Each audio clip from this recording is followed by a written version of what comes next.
Ya wanadamu ni wenye utua sana sana inaogofya ni wale wenye wanaenda kama ndovu. Wanatumia kama bunduki. Sasa hiyo ndio huwa inakuanga hatari sana sana kwa sisi. As a result of the global pandemic and the massive reduction in tourist revenue, the Mara Triangle is facing a financial crisis. They need your help if they are to continue their ability to protect this magical land. I'm Nikki here at Ambion Ngala in South Africa. I love getting questions from viewers about all the small things within the environment and how it all is integrated with one another. If you want to ask me any questions, please simply register with the Wild Earth website, head across to the Live Safari page and then post your questions there. I'm looking forward to chatting to you on my next Wild Earth drive.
This program features live coverage of an African safari and may include animal kills and carcasses. Viewer discretion is advised. Do not be fooled by the warm color palette of the skyline in front of us. The sun is slowly starting to pop up above the horizon, but it is not warm. The color palette is warm, but I can assure you the temperature is not here in Djuma Private Game Reserve. It is, of course, your live sunrise safari where the sun goes up in the sky And slowly but surely, I do hope we all get a little bit warmer. We're going to have 2 safari vehicles going live today from Djuma and many other locations across South Africa. So please do get ready and please do jump on board with us because it's time for your live bumble through the bush.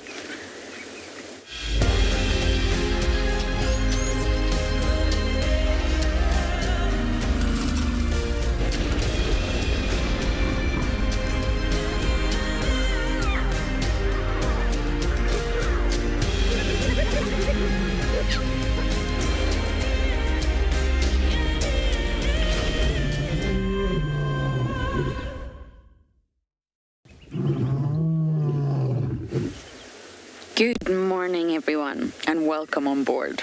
If you're still watching, it means you've decided to jump on our safari vehicles with us, which is very good news. This is one half of the Djuma feeds. This is, in fact, Team Wendy. My name is Lauren. I do have Darren on camera, and I've already mentioned, so I won't mention again, but it's really cold. I've got my gloves on, so my fingers are not going to entirely freeze, which is good news. And I do have lots of updates for you, so if you did not tune in to last night's sunset safari, we encountered a new male. I could not believe it. I was so discombobulated. Just been with Tavangumi, a young male, and then bumped into an extremely relaxed leopard that I just could not place. At first I thought, is it Kalamba? Small, petite, very relaxed. And I thought, it's not. I just don't know who this leopard is. Am I making a mistake? Am I getting this wrong? Am I being silly? It was very difficult to look for genitalia in infrared as well. And it turns out it is. It's a new male. Thank you to James Richard and everyone who put in effort to try and find out who this male is. We don't have a name for you yet, but it's a young male that was seen in the Timbavati area in March. And there's some really gorgeous photos of him on the Leopards of Djuma Facebook page. So you are welcome to go and see photos of him in colour because, of course, we had him in infrared last night. And we are going to keep bumbling right now because that's exactly who I am searching for. I want to see if he's still around. There's so much to say about this young male, but it was really interesting and he was incredibly relaxed, but we just don't have a name for you yet. James Richard and co were all working on it. Second update, Kuchava is pregnant. Yes, I saw her and I thought, that is not a food belly. That's a very low-hanging, sort of lower abdomen belly, where obviously her womb is swollen and not her tummy. Another piece of great news. So we're off to a great start, but of course, I mustn't forget to tell you that this is live. It's happening right now as you see it, and it's interactive, so you can talk to us, and we really want you to. So please send in your comments and questions, jokes, stories, anything you wish, using the hashtag WildEarth on Twitter, or you can use the @FC on the YouTube chat. Last option, you can head over to the Wild Earth website. As long as you've registered, you can submit your questions under the live safari page. Choose whichever method pleases you. And kids, if you're watching, I want to hear from you the most. We like the kids the best. So you send your questions in via email. Tell us your name, tell us your age, tell us where you're from. And the email address is kidquestions@wildearth.tv. There we go. That's how you contact us. So we had him on the western edge of quarantine last night, and he was sort of heading in a southerly direction into the drainage. But it's been a long night. It's been a cold night. I'm sure he's been mobile all night. So I'm going to head down Zoe's, the famous road that Damon and Grant really wanted to see, and see if we can pick up on tracks. Beck, you're hoping to see Tavangumi. Oh, we had him for you last night. There's just a slight tricky thing with Tavangumi's route. He loves Sydney's Dam. He loves one of the sandy patch roads. He loves that northwestern corner. And for some reason, the signal there has always been really what we would call dodgy. Always in the history of Wild Earth, we've never been able to go live at Sydney's Dam. And that happens to be Tavangumi's favourite spot. But we had him last night, so you never know, he might be picked up this morning. I just want to see if I can figure out where this young male went. And that just shows you other leopards are around. Maybe this young male was just moving through and maybe we will never see him again. He's small, he's definitely young, not territorial in any way, shape or form. But he was smelling. We watched him for about 5 minutes. Smelling lemon grimace, wanting to know everything about this area through chemical scent, of course. So we may never see him again on Juma, but we might. He might still be around. So I really need to start checking the ground from now.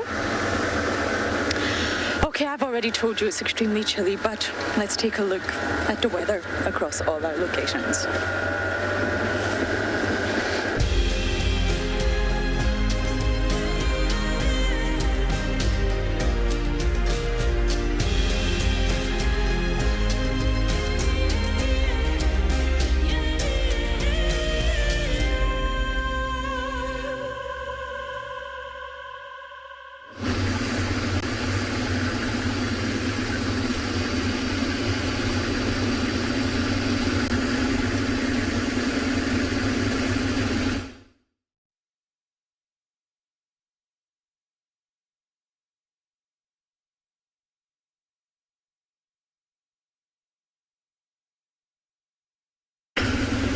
Good morning, mobile stations, and welcome to and beyond Ngala's Private Game Reserve, where this morning it's quite misty and a little bit cold, but we want to try and find some lines for you. My name is Ruel, and behind the camera we've got Mpo.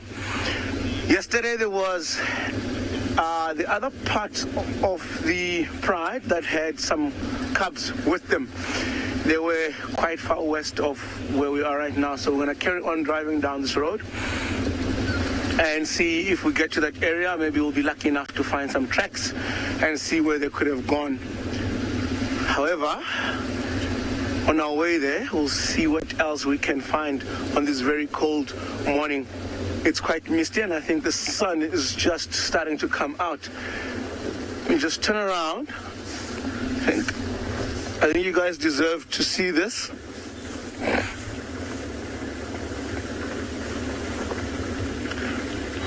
What I cry? With all the mist and everything that's happening around, I think that gives the sun quite a nice, spectacular golden color.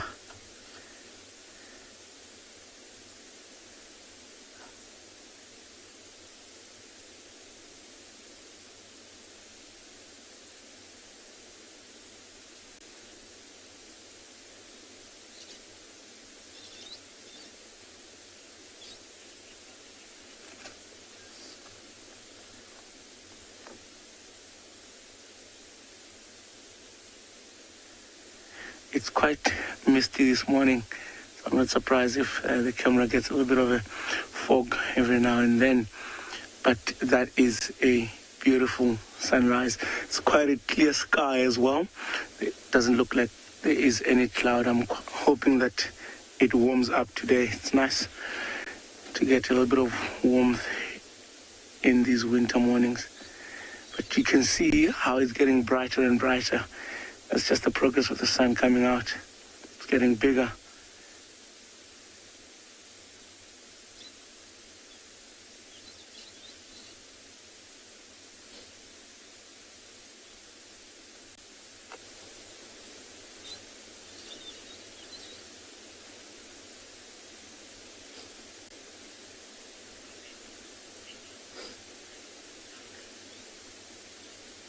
Yeah, Debbie, I think that sky color is exceptionally looking good.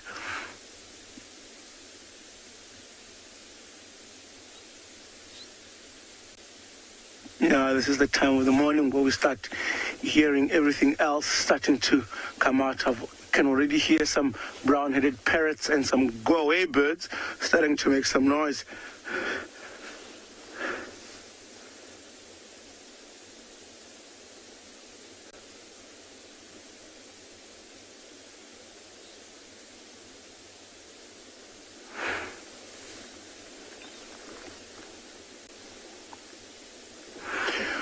All right, everybody, I think let's carry on with our morning plan. I just wanted you guys to get to see the sunrise, even if it was for a brief moment.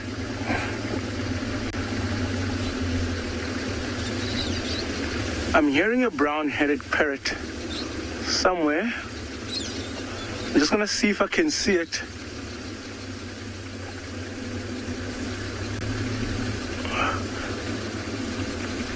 The tricky part is that they nest in the holes or in the tree cavities.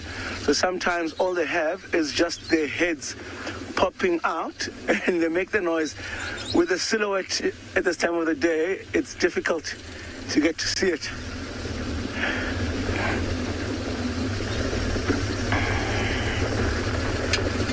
So I hope you guys are as excited as I am. I'm hoping that we find those lions. Last we saw them, they had 7 small babies, 7 cubs, about a few months old. I think the other ones could probably be around 2.5, 3 months or 4, 5 months. Different litters from the different females.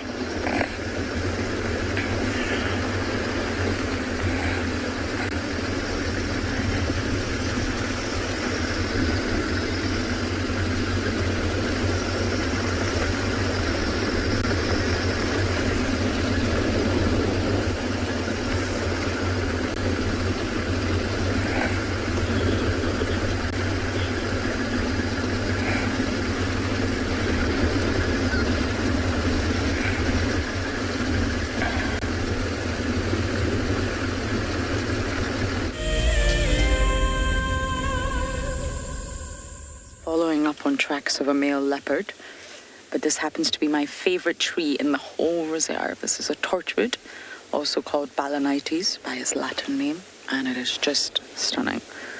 Often there's lots of birds, the sunlight's bursting on it, so I'm just going to let you enjoy the scenes of the morning as we watch this balanites tree.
I hope you guys find this tree as beautiful as I do.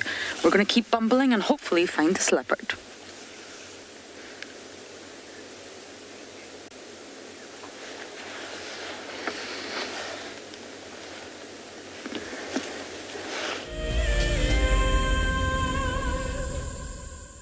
And welcome to Wild Earth.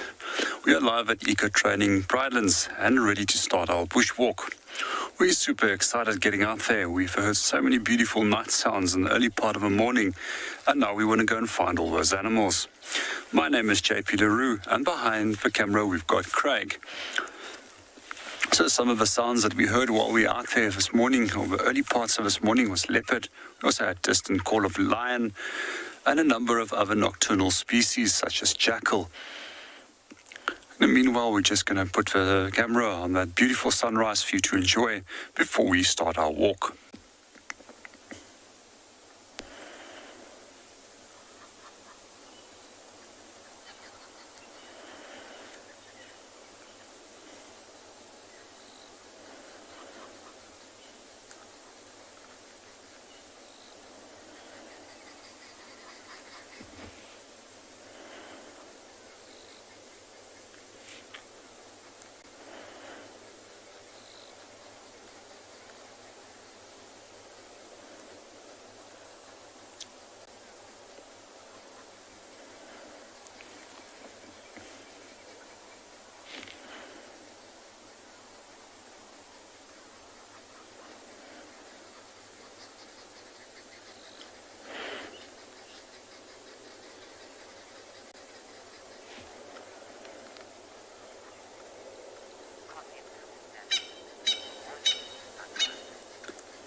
Good morning, Natalie, and welcome to her show.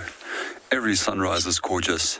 I just can't help myself in the mornings and in the evenings, sunrise and sunsets. That sets the tone of my day, especially if it's accompanied by a steamingly hot cup of coffee in the early morning.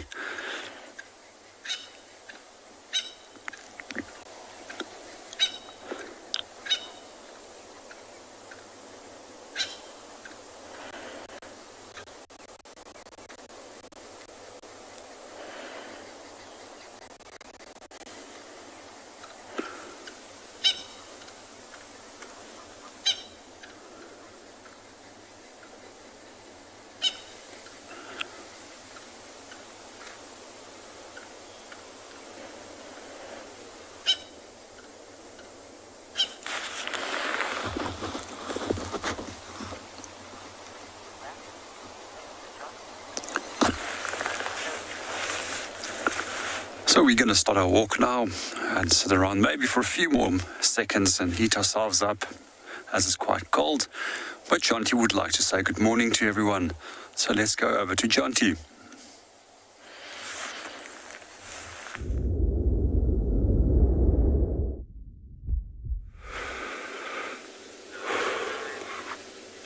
Good morning, everybody. It is cold. Odie and I are sitting down by the dam, Djuma Dam, just listening a little bit, waiting for the sun to break the horizon. We've got this beautiful little kingfisher.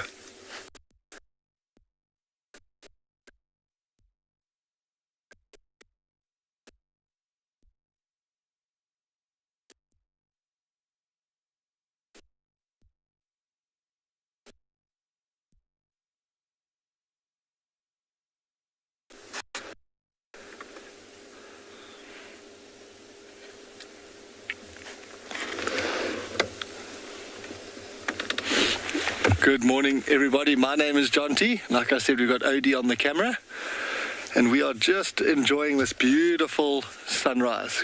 I would say morning to Ricky, Amelia, and Lambro. Hope you slept well, my angels. Look at that sunrise. It's beautiful. So, Dam Cam, we got an update that there was a leopard calling a bit earlier, and also audio of a male, well, we're assuming it's a male lion. It's a good time to just sit and listen.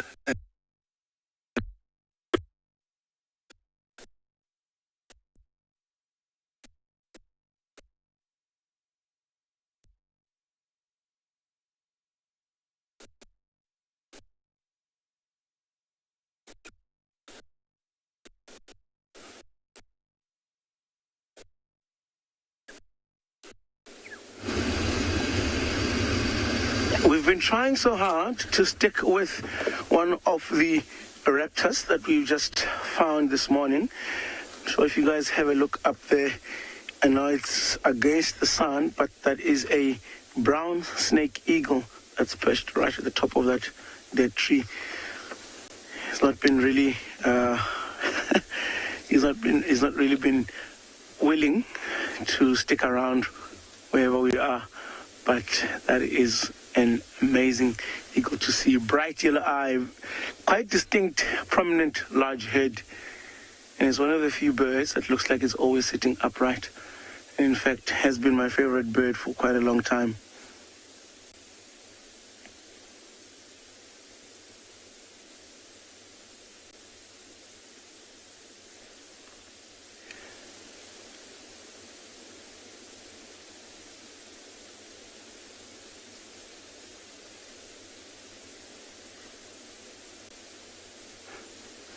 They're quite large eagles. The wingspan is almost 2 meters long and not really that heavy, but now I think early this morning this guy is just sitting on top of these dead trees looking for any potential prey on the ground, these francolins, squirrels, mongoose, anything that could be coming out to get a little bit of warmth from the sun as the sun just came out. And even though it's still quite misty, his eyesight, or that eagle's eyesight, is very good. And you can see, chose a tree that's quite open. It's easier there for him to land with a wingspan that big. It makes it easier to land and take off, and also means that there aren't any branches or leaves that will be obstacles blocking his view. So from up there, probably gets to scan quite a large area around where he's perched.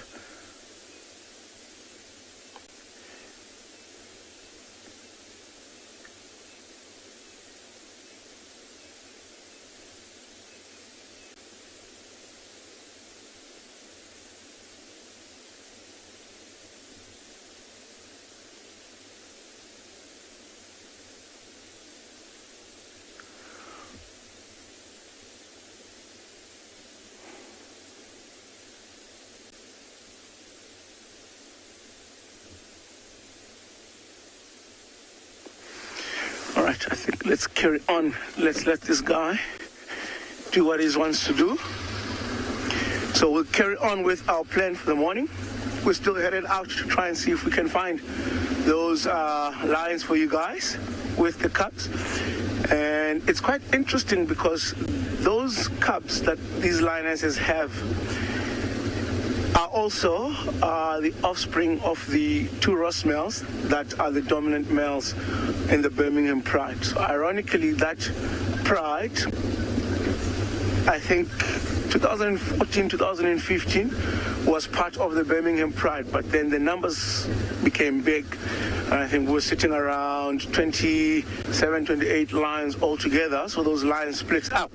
And what happened is we call that the breakaway pride. So that's the pride that split up from the Birmingham Pride. And it's amazing that the Ross males have dominated not only the Birmingham Pride, but also the other half of the Birmingham Pride, which is the Birmingham Breakaway. And when I look at the letters of both prides, they have relatively similar numbers in the cubs and similar age groups as well, which means those males have been mating with both groups. And even though these two groups have not crossed paths in years, I think in almost 4 years or so.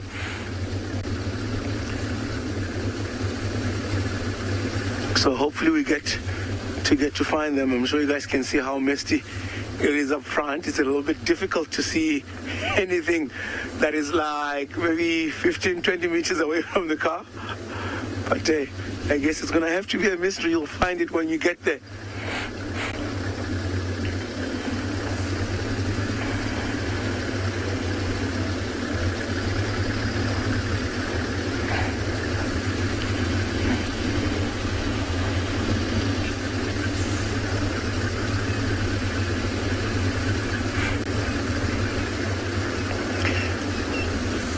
Megan, I'm glad you do. I also like it out here.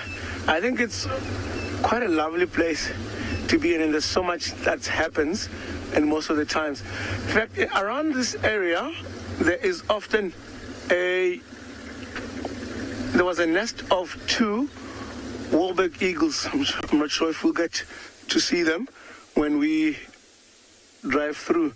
On top of this shambok pod tree there, look at how that southern yellow-billed hornbill is perched. Now you can tell now that it's extremely cold. That bird looks like it's trying to keep as warm as it can. But I think hornbills are beautiful. The black and white color on them is just amazing to watch. And I like the flight pattern. And you know, Disney has made these birds famous.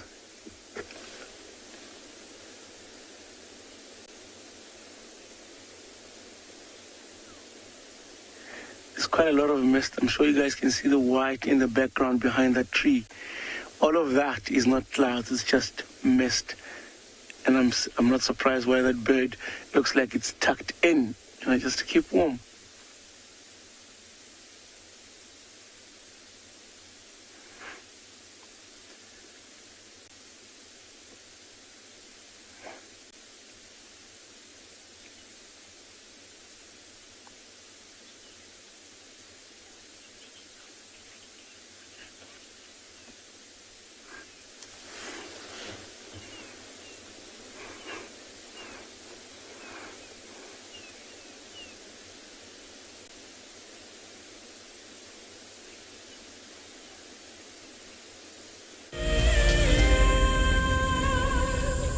Today is no ordinary day. We have many people on the vehicle. We have Dawn Rial here and we have Miss Gabby. They are holders of the Ticket to Dream. It's a very special opportunity for us and a learning experience for Gabby. My favorite is the wild dog because it's like painted a little bit. If you want to go on safari with a Wild Earth guide, whilst honing your bush knowledge and of course featuring in one of our shows, then head over to our website. My most favorite part about Wild Earth is I have learned so many things and I have become interested in so many things that I never even knew about. I'm going to ask my friends and my whole class, even my teacher, to go on safari. We wanted to buy a Ticket to Dream because we wanted our family to have this as a special time in our lives that we can always look back and reflect on. This is a dream to be here. Across Southern and East Africa, the Endangered Wildlife Trust works tirelessly to save species, protect critical habitats, and benefit people.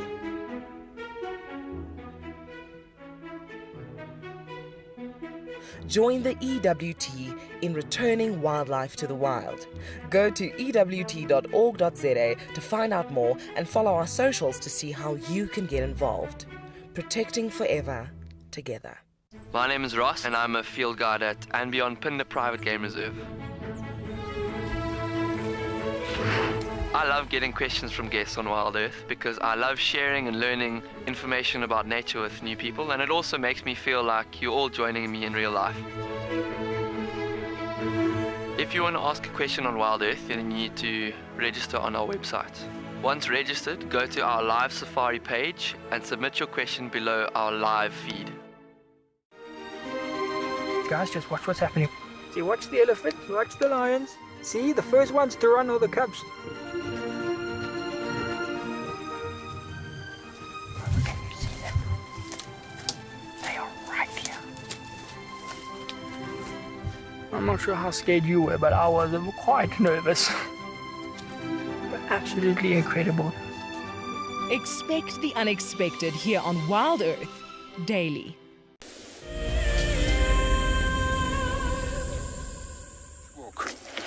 We're still admiring a beautiful sunrise and at the same time some leadwood trees right in front of us. I can never help to wonder how old these trees are, as they can get up to well over 1,000 years of age.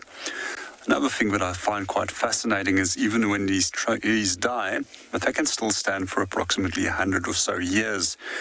And these tests has been done with carbon dating to determine the age of decay. However, there's very few things that will actually be able to break them down because the wood is so hard and dense that not even termites will be able to feed on them. We've also find quite often that at a number of Iron Age sites in South Africa, which predates more than 800 years of age, that there was actually still implements found that is perfectly intact, that has been made from leadwood pieces. These are often handles as well as hoes, and hoes were specifically used for digging in the fields, and leadwood was a perfect substitute for when you didn't have a sufficient amount of iron to produce the necessary tools which you needed. One of these sites is a site in the northern parts of Limpopo province, which is known as Mapungubwe, also known as the Hill of a Jackal. It's quite famous for the golden rhino that they actually found there, and it's really a worthwhile visit if you are keen on archaeology. To come back to the tree, there's a number of other interesting uses for the tree.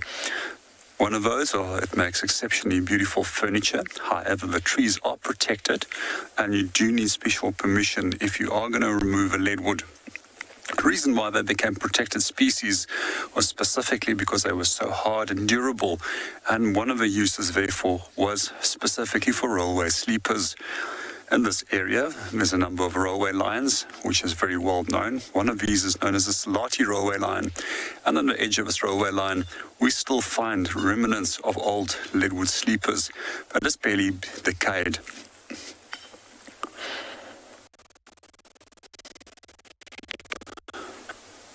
The tree is also also used for a number of medicinal purposes, and one of those is that you can often take the leaves, dry that, and then burn it, and that's quite often used for treating coughs and colds. And on top of that, the flowers can also be used for making a cough mixture.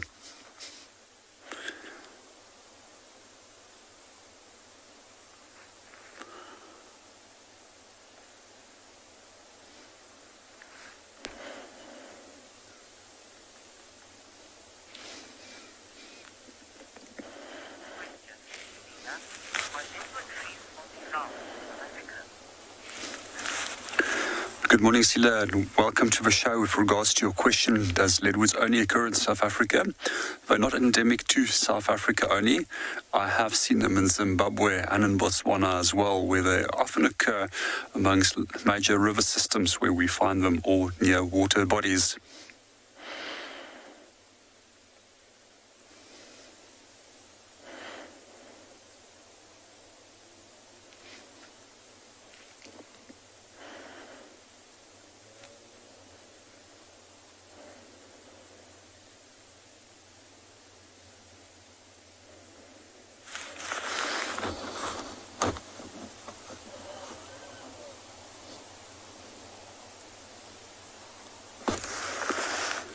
Well, we're going to continue with our walk and go and see what we can go and find.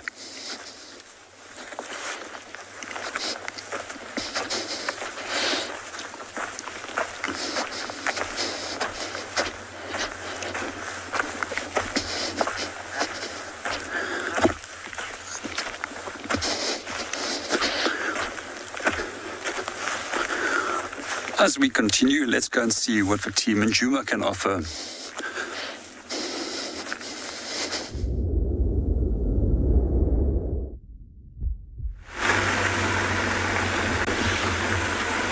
Okay, so we've moved on from the dam. We didn't hear anything, but I've come on to check this cut line because Tingana was found late last night. I haven't seen him yet. It would be very cool to see him.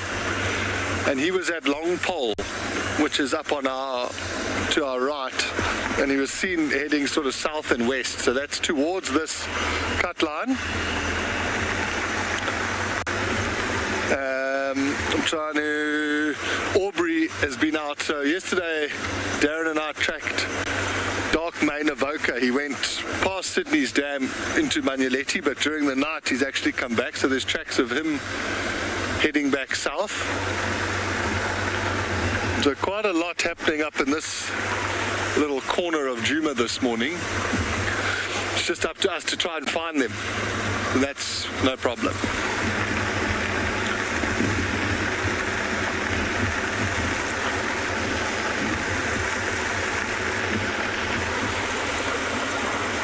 So let me check.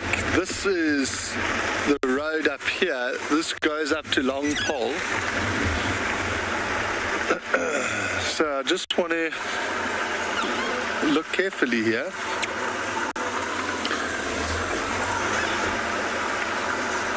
And see if there's any tracks crossing out here.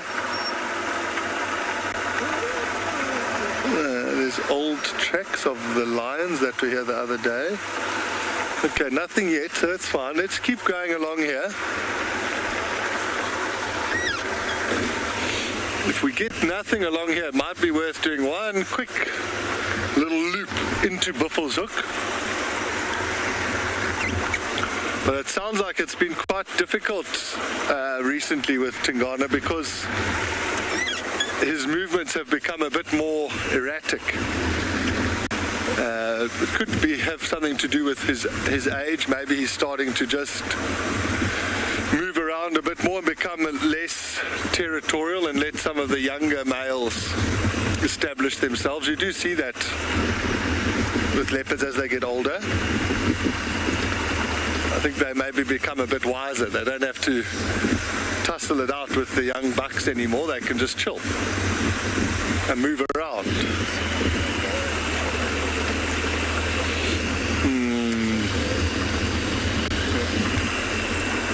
I wonder, we might make it to Sandy Patch OD.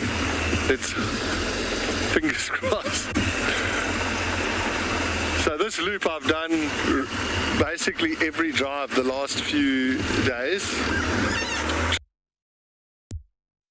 And then he popped out behind me with Lauren last night. But he did go, we last saw him heading north over Sydney's dam wall, but you never know, he might turn around and come back.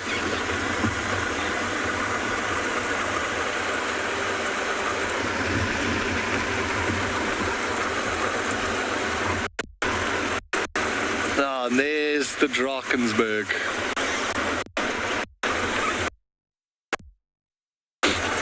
Yeah, I can...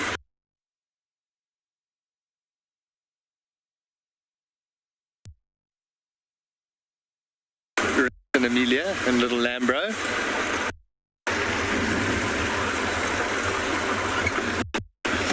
So we're just going to check slowly here. You're going to head over to Ngala.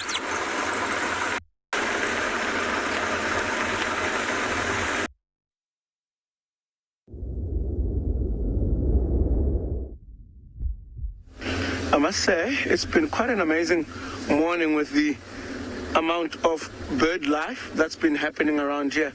Sorry, this is the area where these lions were yesterday. And we've got tracks here that are headed down. So we'll keep checking further down here to see where they could have gone. So this is good. So the bird life has been crazy, and I just saw a pearl spotted owlet that just took off. And I've been hearing every rose eagle owl, but that sounds like it's quite far in a distance. So hopefully we get to find these lions while we find some nice birds this morning.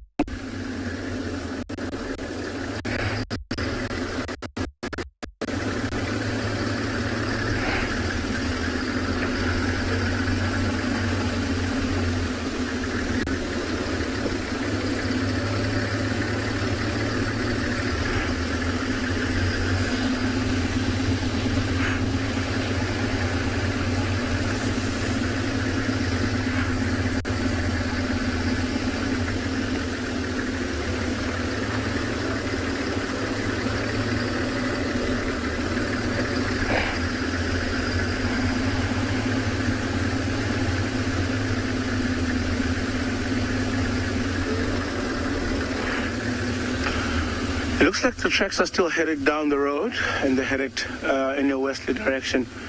So I'm going to take a proper look at these tracks, see if we can figure out which way they could have gone. So we'll send you guys to Juma with Lauren, see what they have that side.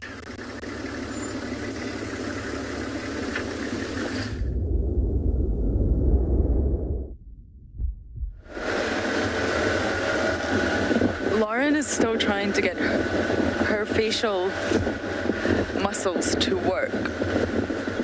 It's so cold, everybody. Ugh. Anyway, we followed June. We have just had the most wonderful sighting of June. Walking all the way down Zoe's Road, smelling something.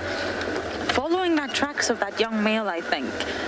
They smell leopard and they know immediately leopard can equal food. And the impala were not happy to see June. I was happy to see her, but the impala were definitely not happy. So she went across to what we call Mendoza Road. James used to call it the Road of Nothing, but we found that Nkohuma's on that road, so it's not the Road of Nothing anymore. But I'm wondering whether that's going to be a good road to check.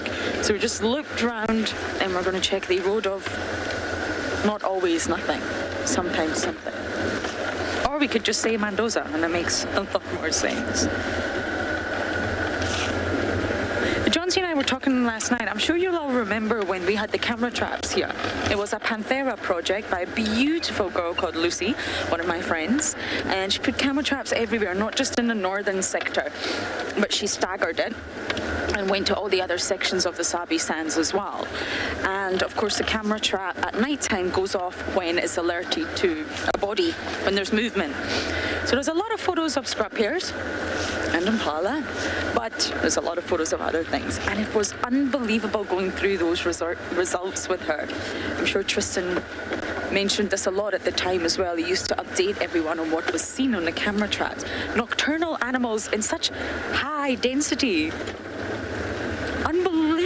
amounts of genet, unbelievable amounts of wildcats. When do we see wildcats? And lots of unknown leopards. Can you believe it? And that's why when you are following tracks and you say, this is Shadulu. Is it though? Yes, it's Shadulu's road. Yes, there's a high chance it could be her, but there's a lot of movement, especially with young males. Leopards that we really don't know are here. And they're maybe just here for the briefest time, and then we never see them again. But the number of unknown leopards on Juma, even John T was saying Mala Mala, it's unbelievable. They're caught in the camera trap, but that's it. We don't see them. And that's probably why when we follow a lot of tracks, we don't always sort of end up with a successful result, because you're following an unhabituated, unidentified individual that's no longer around. But that young male last night was extremely relaxed to the point where he just walked right up to the car. So you never know. Maybe he might have found a juicy impala and he's still on the property. So I'm going to search really, really hard for him, high and low. But camera traps are a great tool as long as they're non-invasive. They don't affect the animal's behavior or the animal's activities or daily patterns in any way. They're a really fantastic tool for science and learning about a habitat, particularly inaccessible habitats. This is very accessible. But for maybe forests, like the Harena forest in Ethiopia, there's a lot of unknown areas in that forest that have not been explored. So if at least you could get in and possibly put up a few camera traps, that would deliver a lot of information.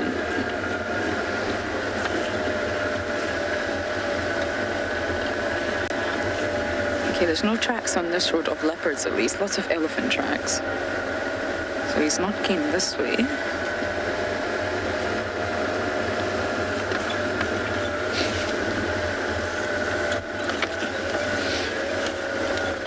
And this is Mendoza. The road of nothing. Are you going to show us that you're not the road of nothing today? One hopes.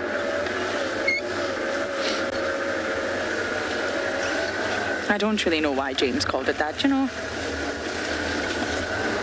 I start to go a little stir crazy sometimes in the bush. It's actually a really nice road. We just don't see anything on it.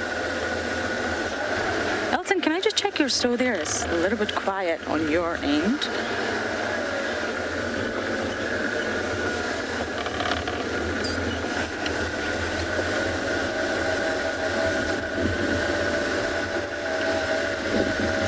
Just going to stop and give you a little view over here.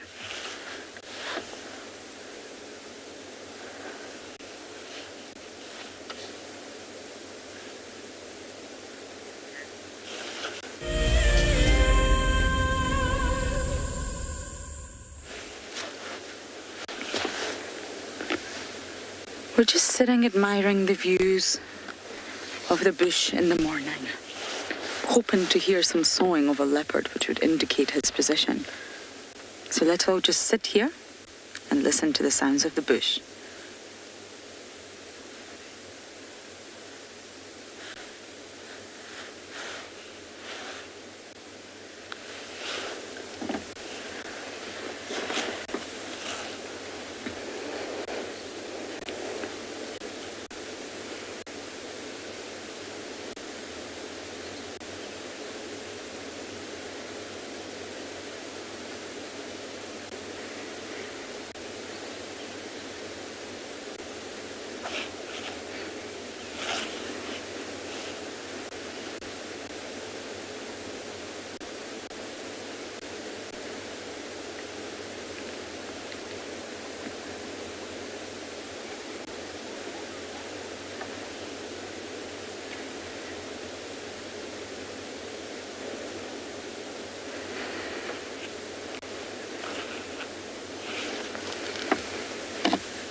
No leopard saws, I'm afraid, but still it's beautiful to just sit here and listen to all the birds singing their morning call.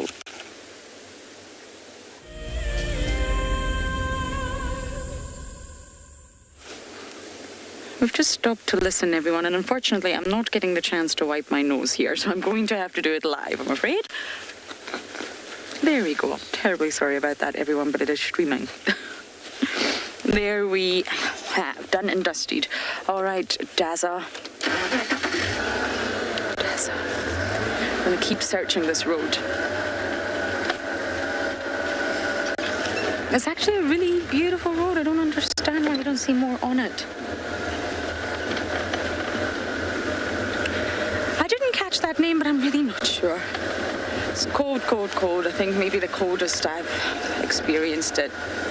Maybe about 6. I'm sure it was 6 during the CGTN show. That's degrees Celsius. Fortunately, my brain does not do Fahrenheit.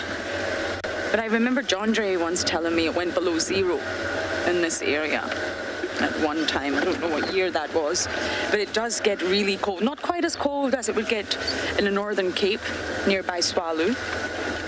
But it really gets cold. The summers are hot and the winters are cold. 2 very different extremes. But it warms up nice and quickly, and what's so beautiful about a South African winter is the days are pleasant. They're not sunbathing weather, but they're pleasant. The skies are still blue, the sun is still up high in the sky, whereas Scotland, the winters are not pleasant at any point throughout the day. Autumn is nice, but then once you hit winter, it is just grey, cold skies. So I have to say I would choose a South African winter any day. But it still does get cold.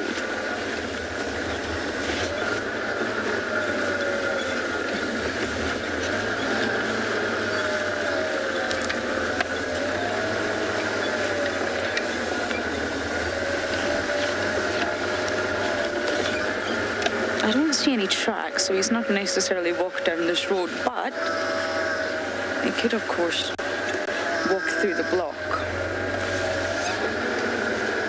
They might not be on the property at all, everyone, but I just want to do a really thorough check for him.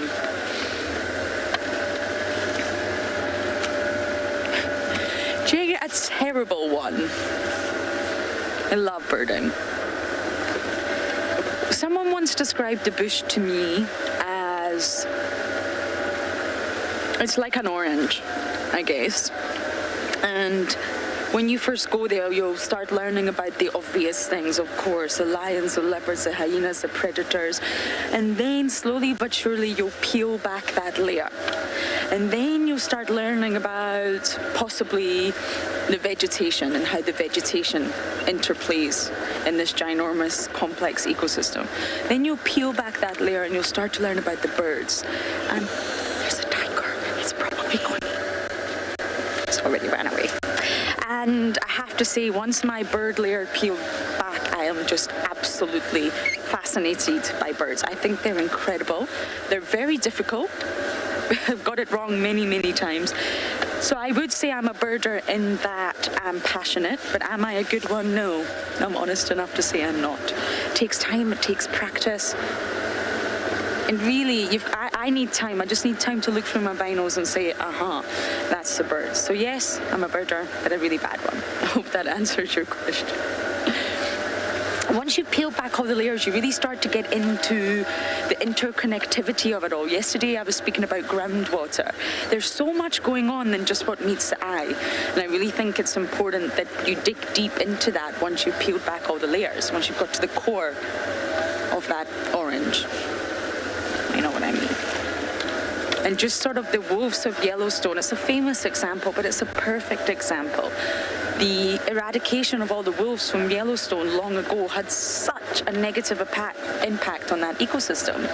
And it wasn't just the prey, it wasn't just the sort of elk and all the other species. It affected the bears, it affected the beavers, it affected the vegetation.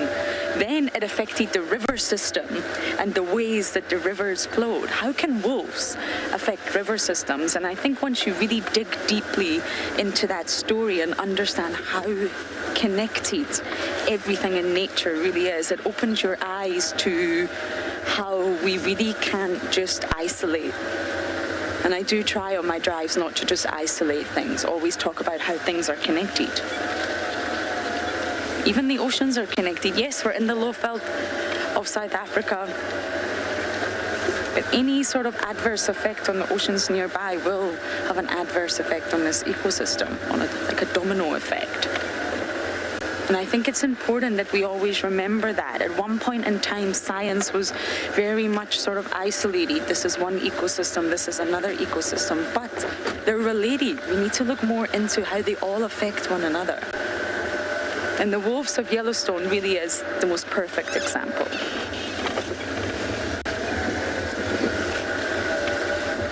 We did have an African hawk eagle for you earlier, but it flew off. It looked rather miserable and rather cold, I must say. Are you all enjoying the Road of Nothing? Yes.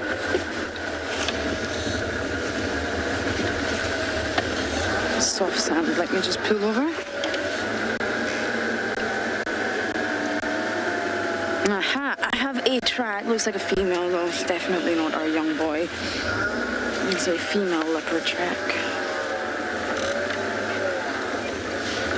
Mendoza Road, you are really proving yourself to be not the Road of Nothing.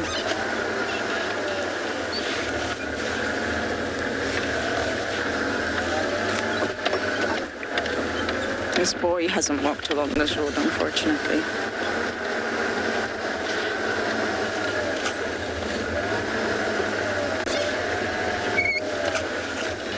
Jenny, 100% hyenas hunt. Do you think the entire Juma clan can survive on scavenging? No way. Especially not with their substantial body mass. Hyenas 100% hunt. They're just incredibly resourceful, and that's another reason that I love them. They will scavenge, so will all the predators. We see Darkmane. He stole from Tandy the other day. Tlalamba stole from Tandy. All the predators will steal, especially in winter when times are tough. It's cold now. Resources are not so plentiful. And hyenas are just remarkably good at it. They're just patient. But they absolutely do hunt. And we caught a hunt on the dam cam. I can't remember what hyena it was now. I'm having a bit of a mind blank. But right in front of the dam cam, one of our male hyenas caught a duiker. Of course they hunt. We just don't see it. It's a very difficult environment. It's very thick. But if you go up to the Masai Mara, you'll see hyena hunts regularly. The North Clan, watching them hunt was really quite something. 10 hyenas all running after a zebra or a wildebeest. Wow.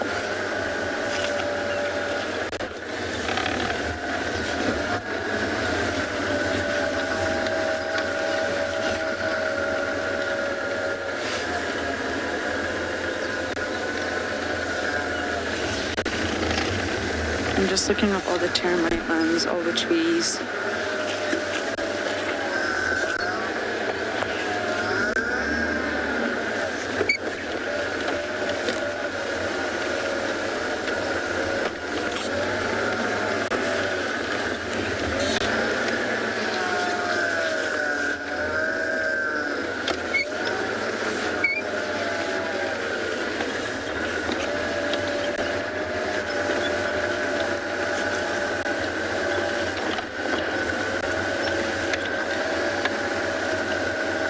If this young boy does go south, if he crosses Gowrie Main, he's going to meet a lot of competition, I must say. So one hopes he's still here in Juma. So I'm going to continue my search of the Road of Nothing and hopefully I get lucky.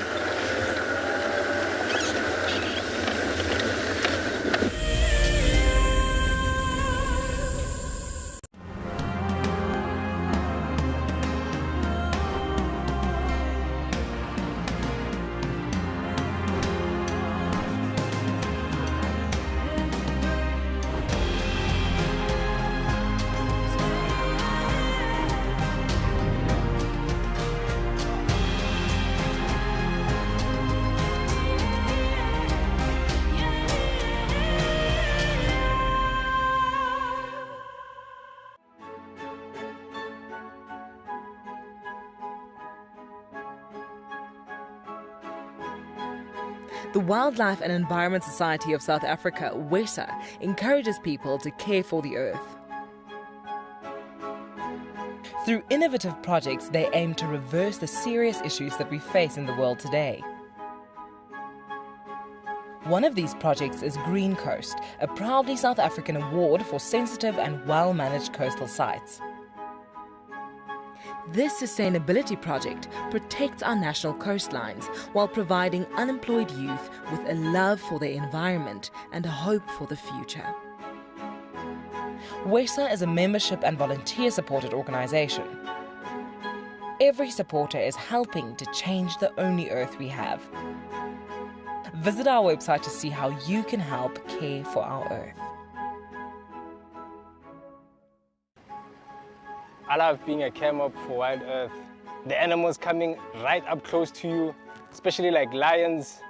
Sometimes you get nervous, but you have to go with the flow.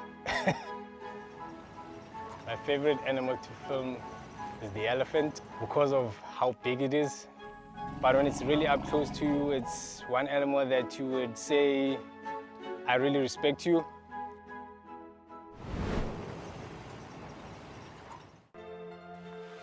We have a baby pangolin, a baby pangolin. This is off the charts. This animal is about from your fingertips to your elbow. That's the total length of this animal. This is unreal. This is unreal. This is unreal. This is like now my 4th Christmas in a week. We should do this more often. Tune into Wild Earth every single day. It's in your nature.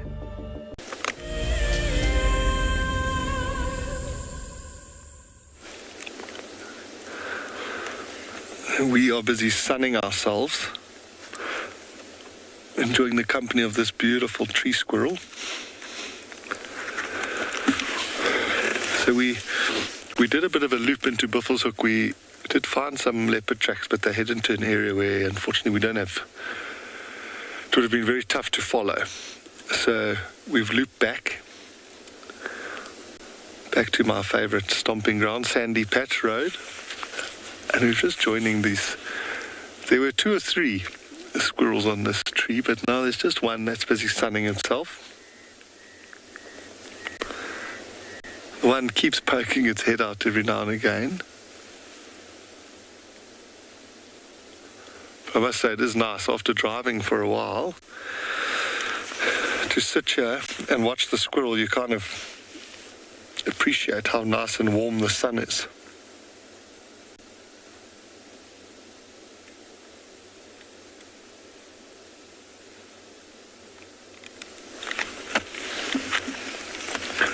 This one was doing some proper stretching just now.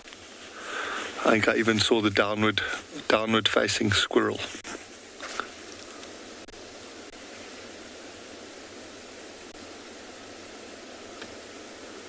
And there's another one. Seeing this buffalo thorn in front.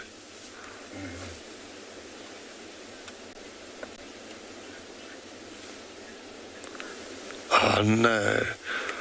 That squirrel's just hidden from us. It's a bit, you just see the movement in the grass. The different seasons, I suppose the way it affects it is you kind of will get into tune with. You see it down on the bottom left there, Odie. So their behavior might shift a little bit just based on the temperatures. So like in winter they might start getting active a little bit later in the morning, a little bit earlier in the afternoon. So you could, I suppose you aim where you're going to go look in those sort of bands of activity. In summer it can be tricky because the grass is so much more lush. There's so much more vegetation. But in that way it also helps because the animals will then, they might use the roads a little bit more and stick on game paths as it gets drier and drier now. It's a bit easier for them to walk wherever they want.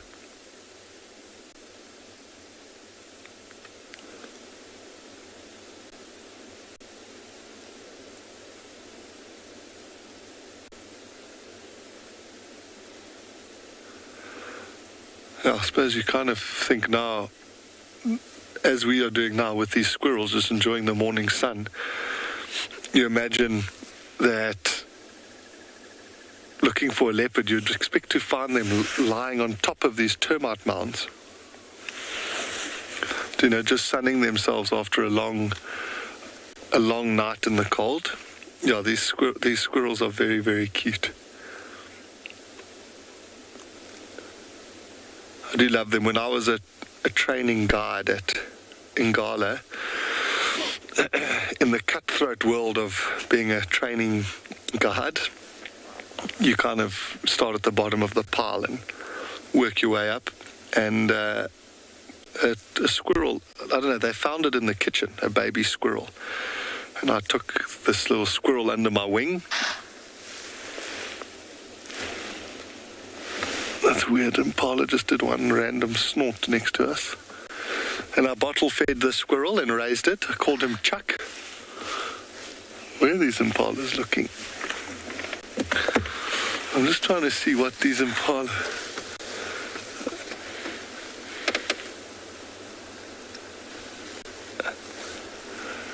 Well, the one that's shouting is looking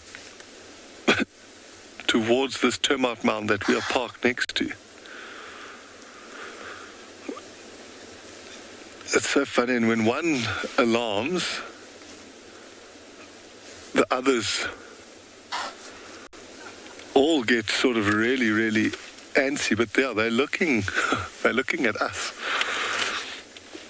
Maybe there's something right here, but the fact that these squirrels are still chilling.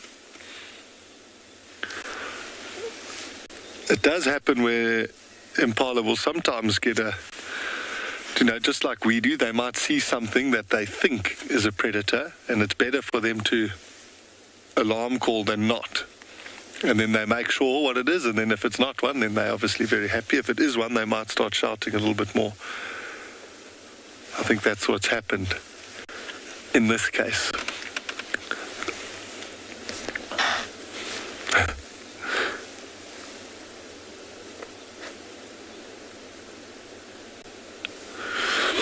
But yeah, I was just saying about old Chuck. So I bottle fed him, and he became like he was my big friend. I used to go drive and learn roads with him. He would sit on my shoulder when I'd walk around camp, hop around the front of the car. We're just going to sit here for a little bit longer. You're going to head over to Lauren.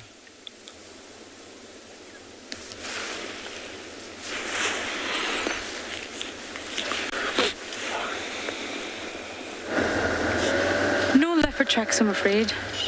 But look at the scene in front of us. Wow. I mean, that is really quite mind-blowing. The sun's now high enough that the mist is rising. See that? You're looking north. You're looking sort of up to Bufusuk cut line and then into Bufusuk with this view. Warm air rises, cold air sinks. And you can see the mist is now rising and then eventually will evaporate. It's stunning.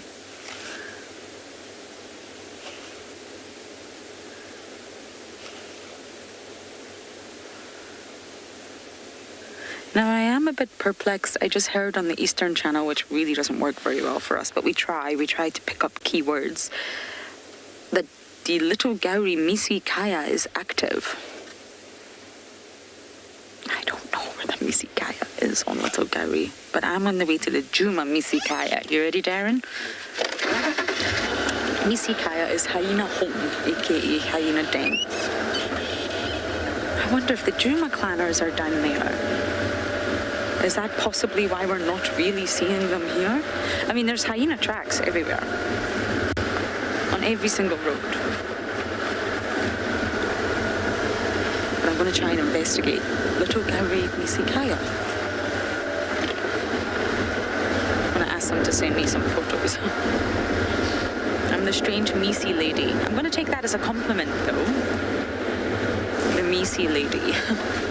Oh, what's that? Dogs? Is that dogs? Oh my goodness. Okay, we need to follow.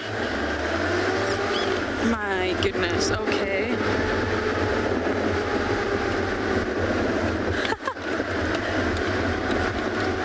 Okay, I'm just going to slow down in case any more are coming. Doggies, wait for me. Okay, nobody knows they're on the property.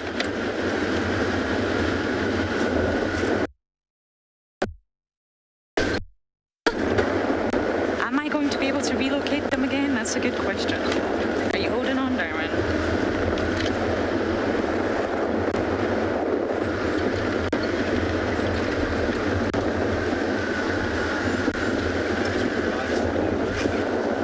Have you seen them? Okay, yeah, they're in the block. That's going to be tricky. We're heading right to the hyena den as well.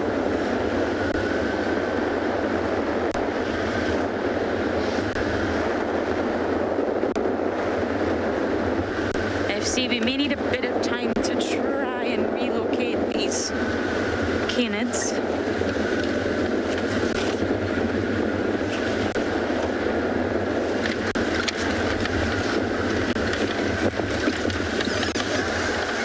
Not travelled on the road that went into this block.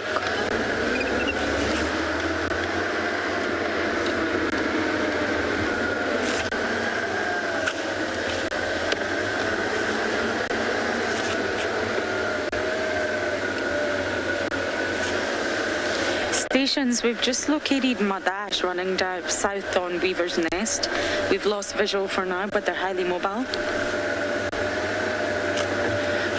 I'm going to do my best to try and find these dogs, but for now, over to Rule.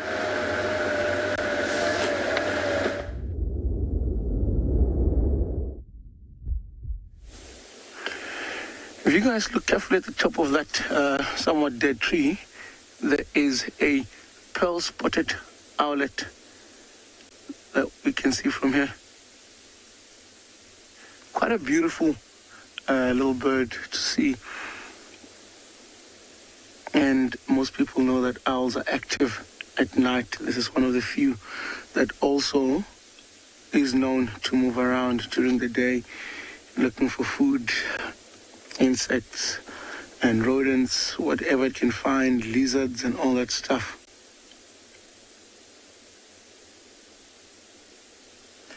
I think it's rather a beautiful bird to get to see. They're very small.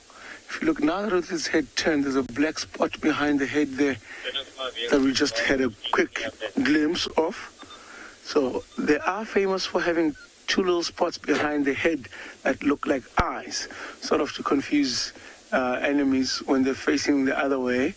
It looks like they've got eyes and it looks like they're looking the opposite direction. So not knowing which way that owl is actually looking. But in reality, they've got very small, bright yellow eye. It's quite beautiful.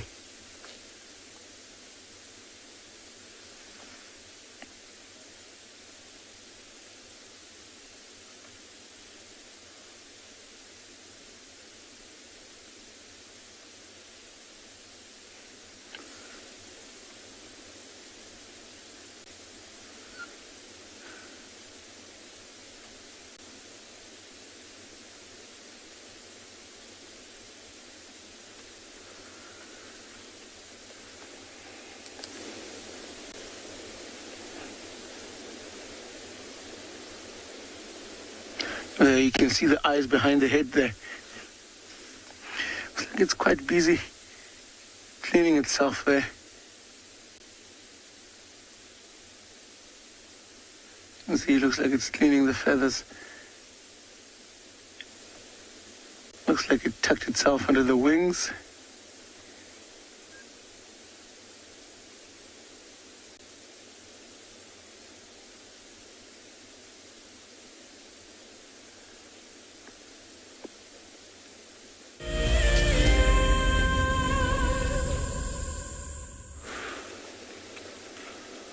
So we are just stopped to look at this herd of impala. They all got their heads up, but not shouting at anything, but they're certainly alert.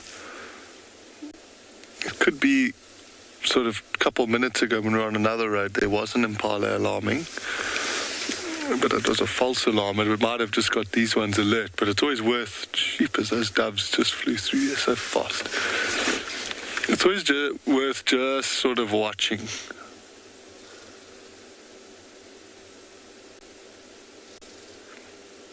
The bush is a place to move slowly through. If you go fast, you often miss things.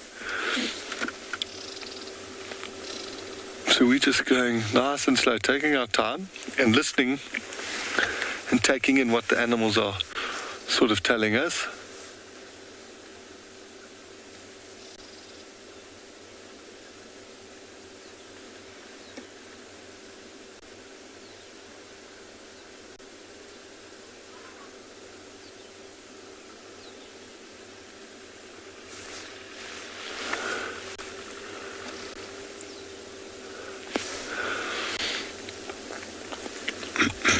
It's a beautiful scene. Their coats look amazing in this morning light.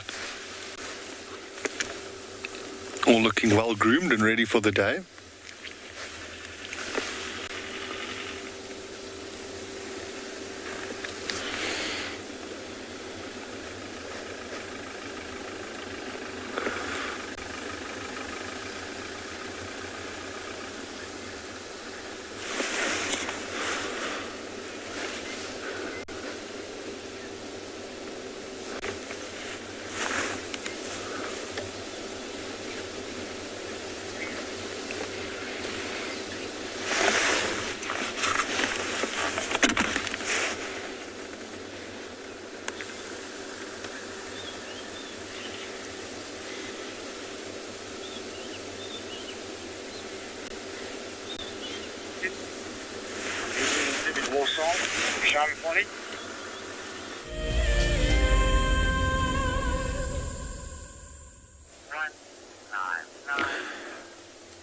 Good morning and welcome back to Bushwalk.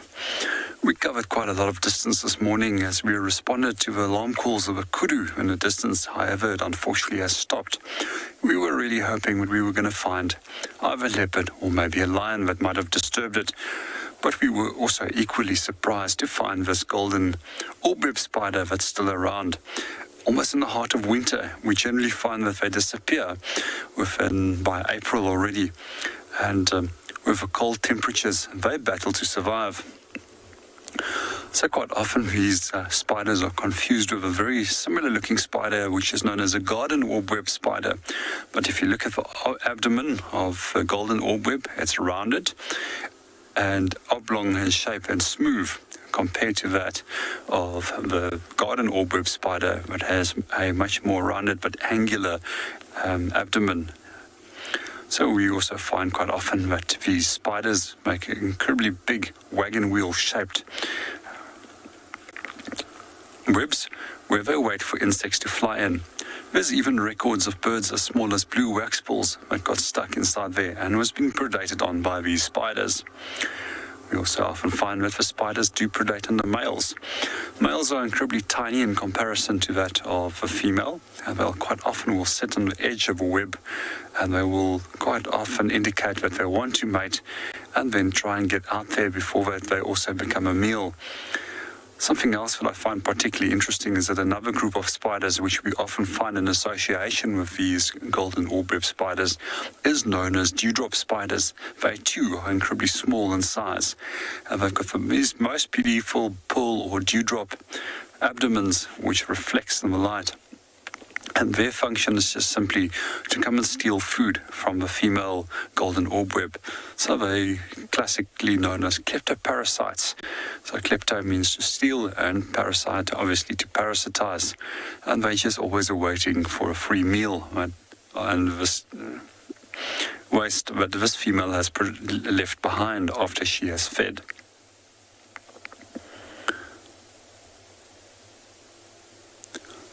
We're going to leave our spider. We're going to continue and see if we can find anything about where our kudu is and where it's made a disturbance.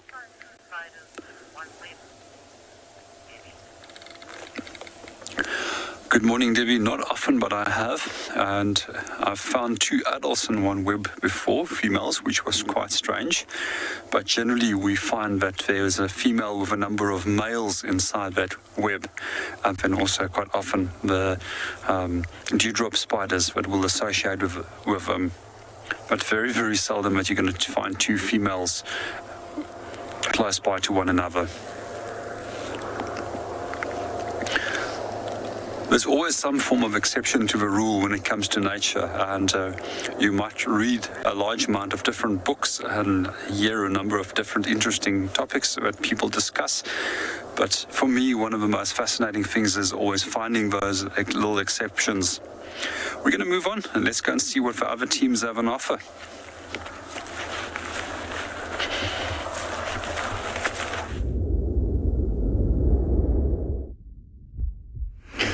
All right, so we had to change the plan up a little bit. When we had those tracks of the lionesses and the cubs, it looked like they were from sometime early last night, and it was a bit difficult to figure out which way they could have cut off. We just heard reports, however, in the south of an unrelaxed leopard that has a carcass up the tree, and I'm just thinking maybe from a distance we might be lucky enough to get a view of this leopard. So we're gonna start making our way in that direction. We'll keep our fingers crossed, and hopefully when we get there, this leopard will give us at least a view from a distance. I would still like to do some birding along the way though. It is quite nice. I was hoping that in this open area we might get to see some ostrich. It's quite common that we get to find ostrich in this sort of area.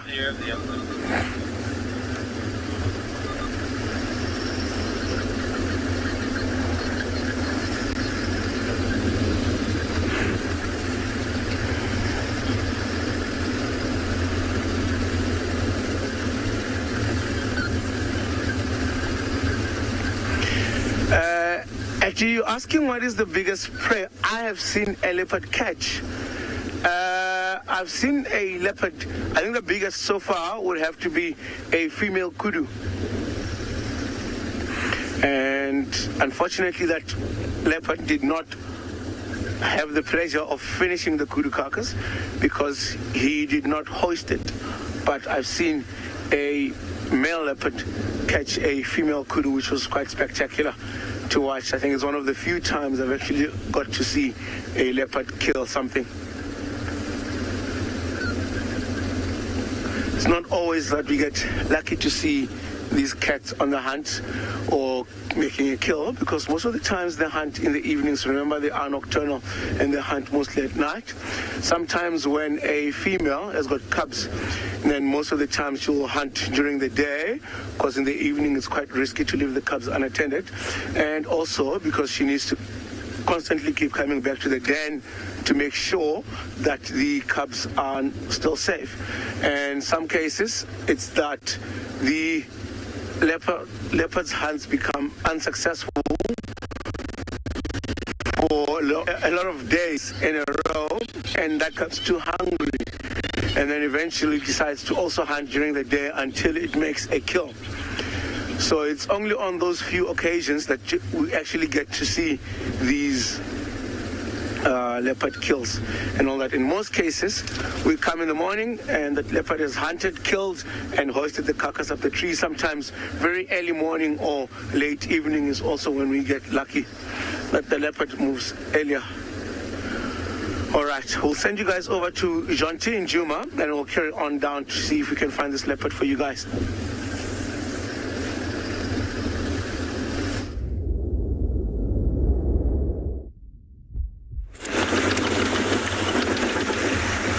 Jeepers, that must have been quite something to see. A leopard taking down a female kudu. So we're now on the Triple M break. The dark main to down Billy. There's Lauren.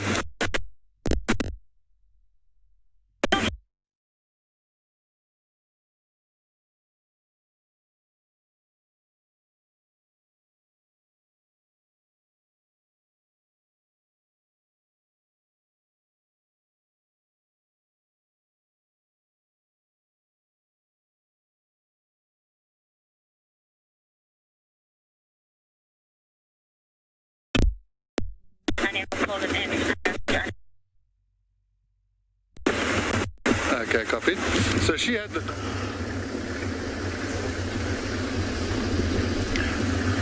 Right.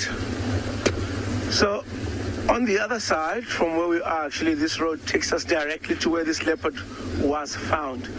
I'm not sure whether it's a male or a female, or whether it's a large male and large female, what's happening there. I guess we'll have to find out when we get there. I do know, however, that this leopard is up the tree. It is up a marula tree, to be precise, and it has that impala carcass. So I am hoping that when we get there, we'll figure out which one it is, where does it come from, why is it unrelaxed. It might be because there, it's quite close to the boundary road, so it might even be a new leopard that has just moved in from a different part that is not used to vehicles or anything like that, or otherwise it could just be a skittish leopard. But seeing a leopard up the tree, I really think that is rather a great deal of a leopard sighting, because most people know, and everybody knows, that leopards are exceptionally great tree climbers, and most of the times we get to see leopards on the ground and we get to see them moving about in the bushes. But it's not always that we get to see a leopard up the tree, even though leopards are famous for climbing up trees. And I think having the privilege to get a sighting where you actually see a leopard up the tree is beautiful.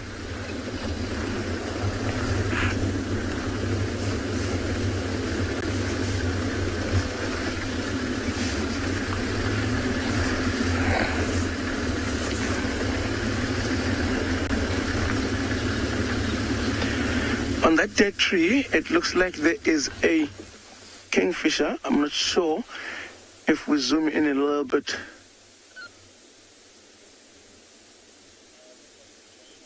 There we go. It looks like a brown-hooded kingfisher. It's always nice to see those guys out here. It's one of the few kingfishers that are quite common all year round. That and the striped kingfisher you get to see throughout the year. Most of the other kingfishers, the woodlands, the African pygmy, the pieds, they're all migratory, so they come in and out of our property with the different seasons, and these guys are here all year round, so it's always nice to get to see that.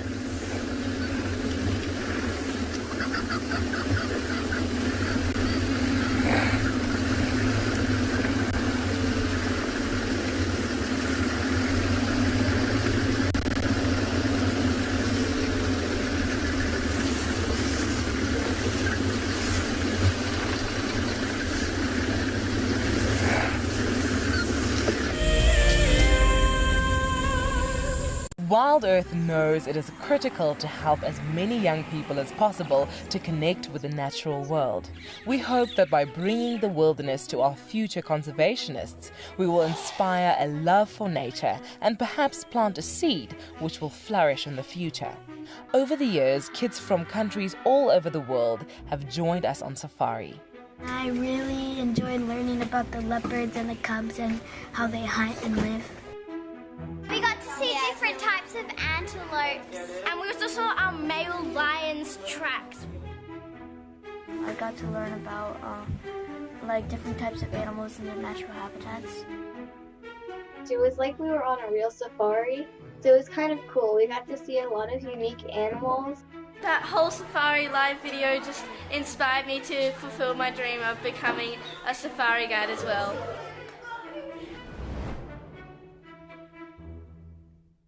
Hi everybody, I'm Tiana, I'm from Johannesburg, and I am one of Wild Earth's biggest fans. Been watching for 4 years, DG here from the Ozarks. It's been 4 years for me, and I'm not leaving anytime soon. It's given me a time away from the hassles of the city, and it's given me a connection to a place that has stolen my heart, which is Africa. Last year we lost our son, and now we're just watching Wild Earth. Love to all you guys. You are reminding us of the role that we play in nature conservation, each and every one of us. You have reconnected myself to a dream that I had as a child to get involved in nature conservation. And for that, I'm really grateful for as well. Thank you, thank you, thank you.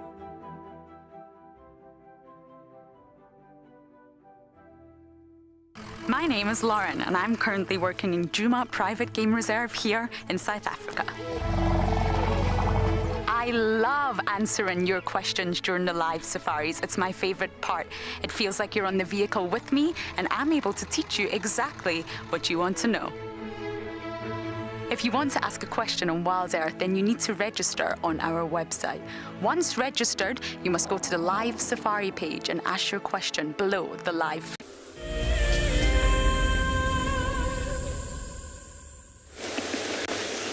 You're bunda bashing for dogs, then you find a leopard. I don't know who it is. I haven't seen the face yet. We were bashing through those bushes, weren't we, Darren? We saw hyenas everywhere. Apparently they're on quarantine, so John T will be racing to see the doggies, and we've come across this leopard. Hello, who are you? Looking skinny, whoever it is. I think it's female. Standing very still, I imagine stalking. That was just absolute chaos with those dogs. We were following the hyenas. The dogs are too fast for us, but we can just zoom into that face. There's definitely a female.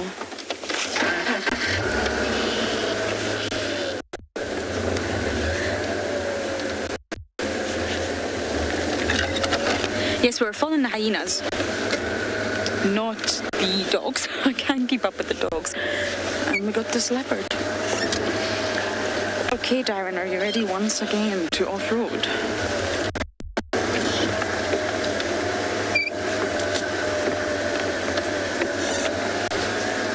We're just on Chibamo Road, south of Treehouse.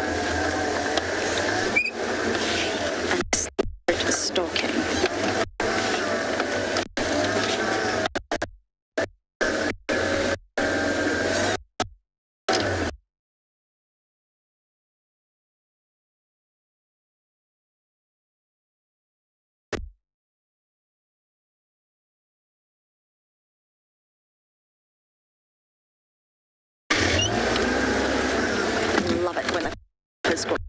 I must say, what a morning. I'm glad I had 2 cups of coffee. I'm not going to block this leopard's view naturally. Just looking for something to eat. Okay, I think we might get a nice view now. Definitely a female.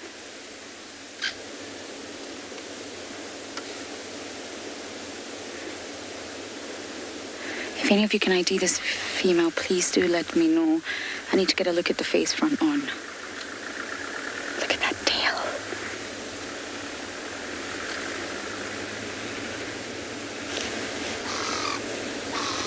We're very close to Gowrie, Main. That's my only concern. I don't want to lose her. Let's move Jazza.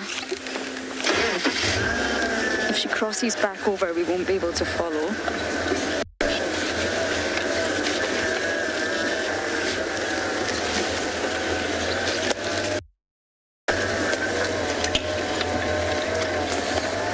Can you work with this?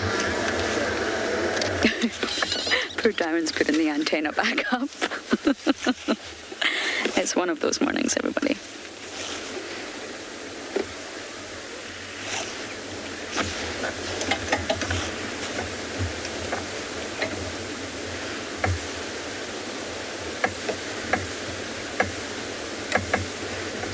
Sorry, Elton, one more time, I missed that.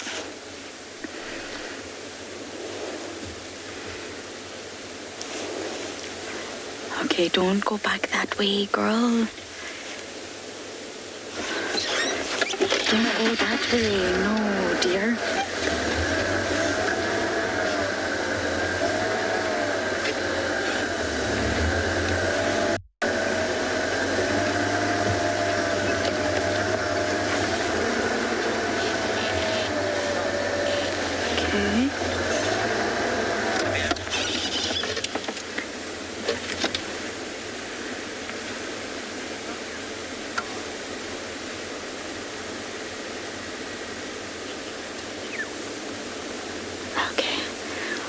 going to try our very best to keep up with this leopardess. For now, over to Roll.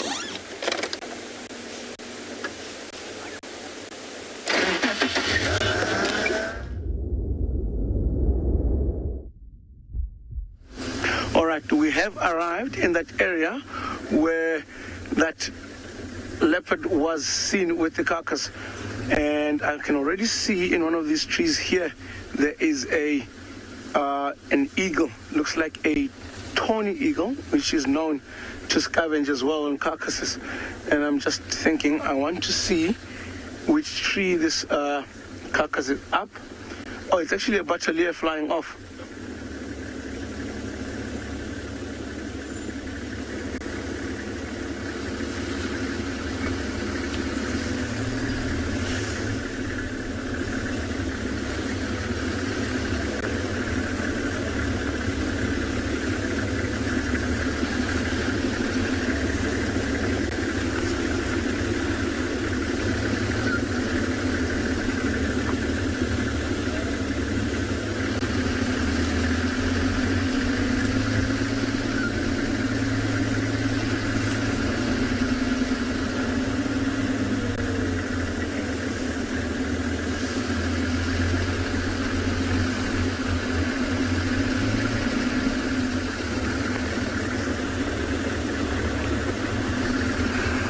I'm going to check the next section of marula trees. If not, I'm going to turn around and head down back there where there's quite a few.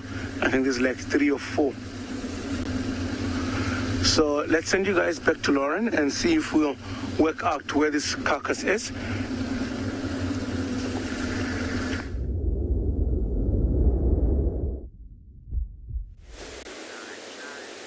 Apparently it's Moya.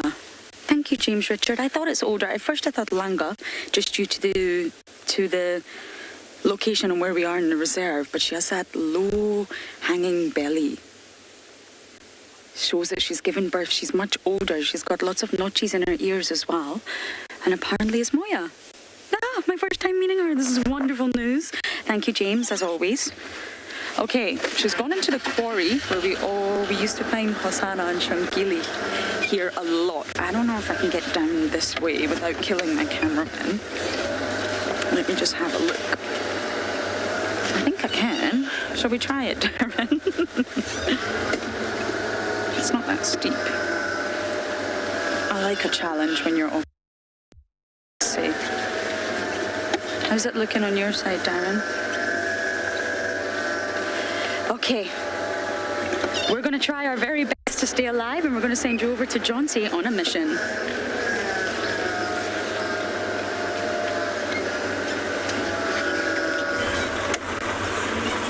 Okay, everyone, so we've just done a bit of rally driving to get into this area.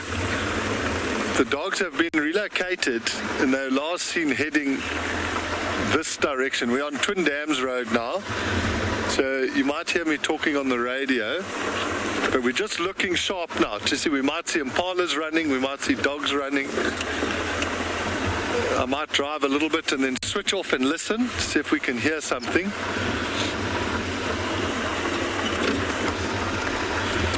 Yeah, but they went up and down. We first started gunning it, they were going south. Then we heard they were by Djuma Dam, then quarantine. So it's tricky. You got to try pick the right road in, and then just as we were arriving, they got mobile again. There's a vehicle trying to stay with them.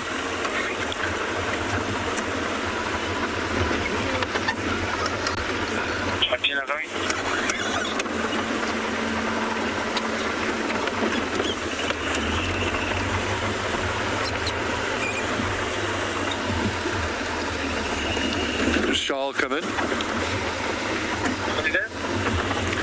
Have you still got visual? Listen, I'll give it a rest. Just switch off your vehicle. So we're just listening.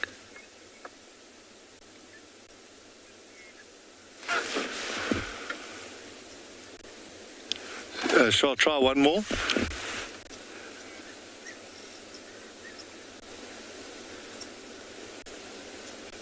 Sounds like it's far up here, eh, Odie? Yeah.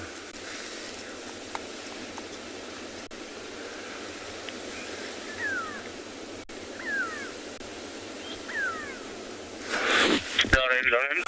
Georgina, can you help me well, Lauren, with English?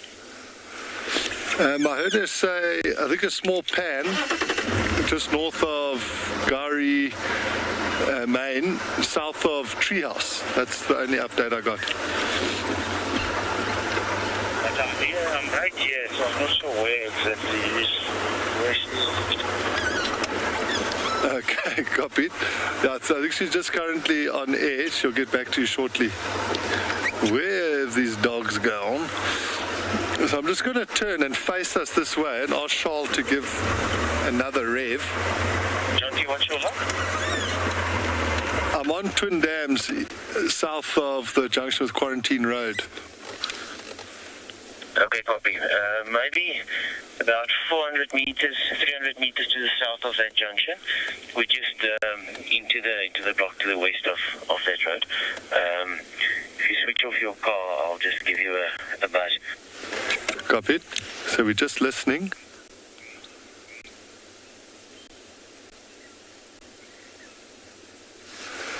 Okay, copied. I've got your audio. I'll start making my way towards you in the block. Are they stationary? No, negative. Heading north-eastwards. So basically, I think heading towards your vehicle. Okay, copied. So the dogs have turned around again now. They're heading north. So I could hear the other vehicle. They're up on our right here. I'm going to go back a little bit further. If you said they're heading northeast, they'll come out behind us. Yo, chaos. This is why I love the dogs. It's complete and utter pandemonium. So just going to keep looking on our left here now.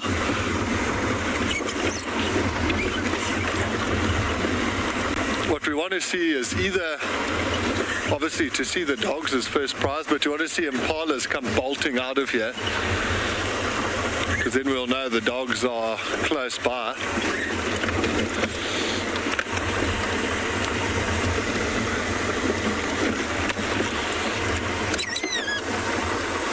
But he sounded quite far in the block. I might just... They crossed this road. They're heading straight towards Tswalu. Okay, copied. So they're heading towards the camp now. Now we've got to warm it up a little bit. So hold on, everyone. This is like one of the best parts of being a guide, is that you get to drive like Colin McRae. So we're going to try loop around and get in the front of them.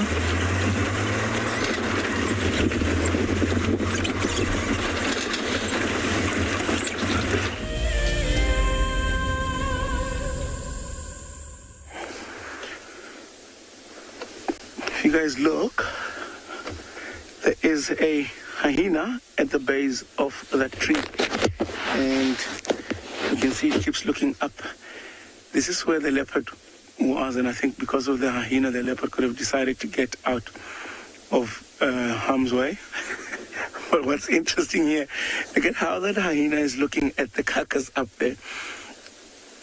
And I'm just hoping, as I've seen in most situations like this, where the hyena decides to just jump and see if he can grab onto something. Because if that hyena jumps and manages to grab just on the hoof or on that leg that's hanging off the carcass, it's not going to let go. And I can almost guarantee that it's going to be strong enough to pull that carcass down.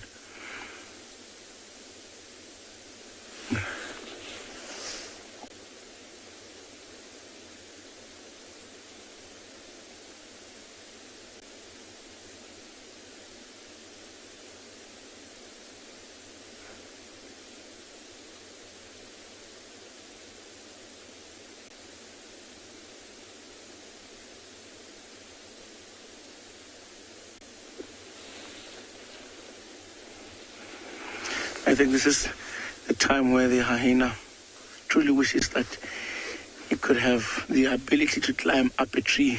It would be so much easier, because he can smell the carcass and can also see it.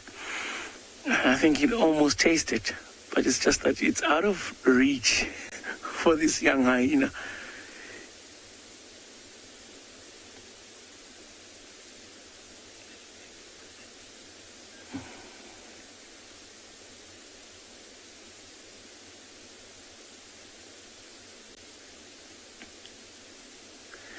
Looking at that carcass, we can all see that that impala has got some horns, so it is a male impala, and it looks like that leopard has fed quite a bit, so hopefully he'll come back.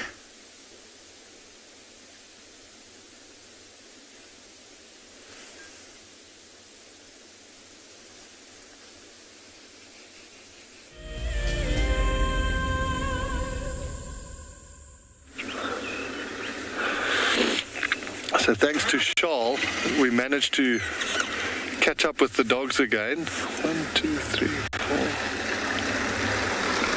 4. Now there looks like there's 12. Looks like there's 12, eh? So if there's a bit of calm, they might go and drink a little bit. There's often impala in this open area here. When we came through quarantine open area, there's a lot of impala there. Let's go a bit closer so we can watch them over the water. Sorry, Charles. We might get a cool shot of them drinking here. Those ones are here looking at the hippo.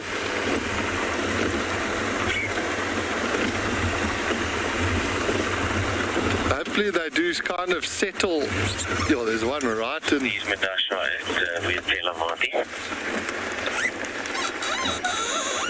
Let's try and get a proper count of them.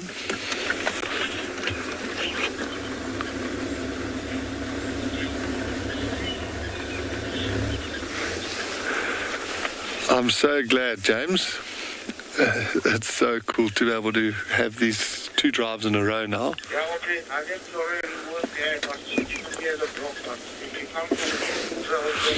But the direction they're going to go, we're going to have to work, that's for sure.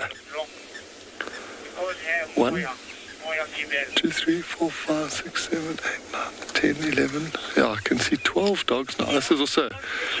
Okay, I'm going to start driving. Let's see what happens here now.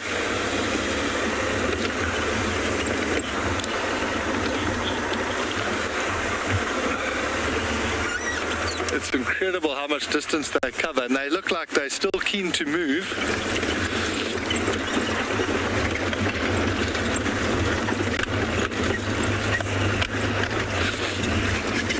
Yeah, Amanda, you're not wrong. It's certainly a wow morning.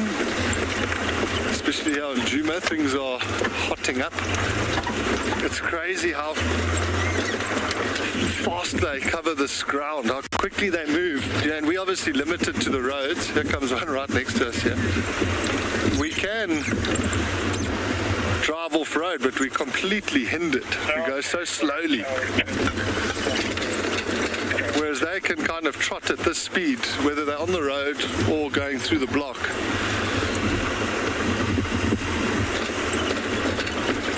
Look at these ones. These ones are kind of leading the charge. So we're going to have dogs coming from behind us as well. That's fine. I want to just stay with these front runners.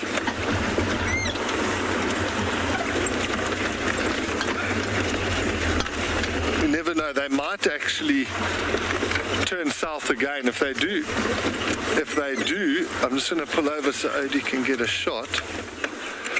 If they turn south again, we know we saw all those impala in the open air in quarantine. Here comes a dog going to come right past me on the right here.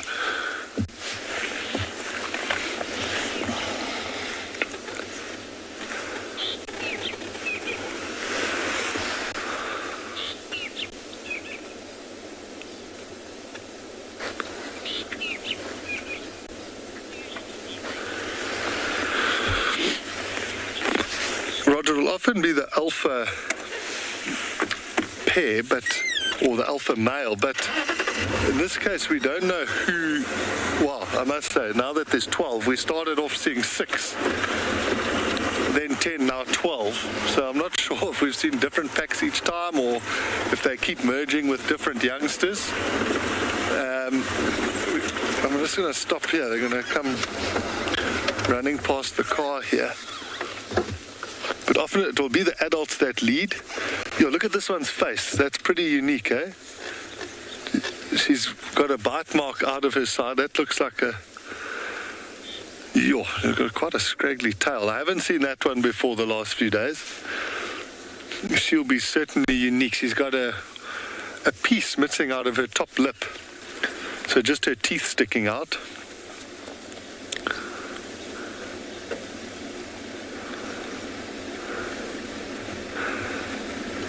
And this something like that, American. And this one at the back has also got quite a unique tail with that black stripe through it.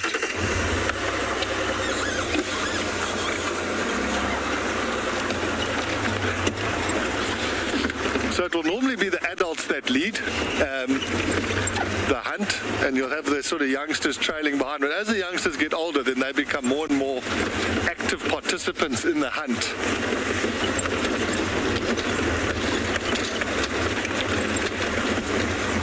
Just at the moment, we are just flipping, holding on. Odie's gonna need a massage after this.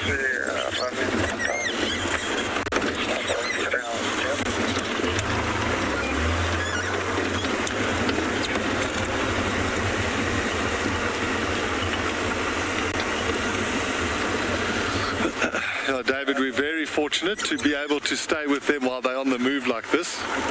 But what's great is you see how they always trot, stop, turn, look behind them. They're constantly alert.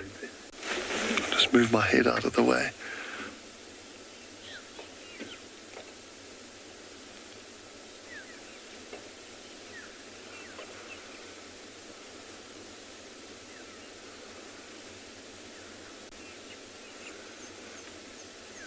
It really is a great privilege. We do have another vehicle with us here, so we might do a bit of leapfrogging to make sure everyone keeps getting a nice view.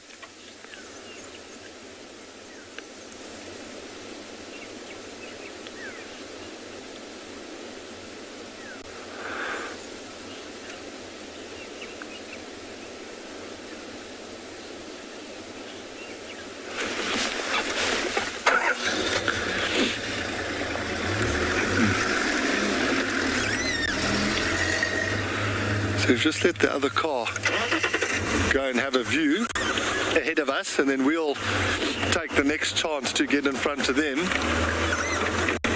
But it makes a big difference when there's 2 or 3 vehicles actually in a wild dog sighting, especially when they're moving like this, because if they go off-road, you want one car to try and stay with them, and then the others can loop around and catch them as they come out. But when you're by yourself, it's very, very difficult. So I must say, I don't recall seeing that female with that lip ever before in the reserve or the properties further south from here. Odie was saying he thinks he's seen her before.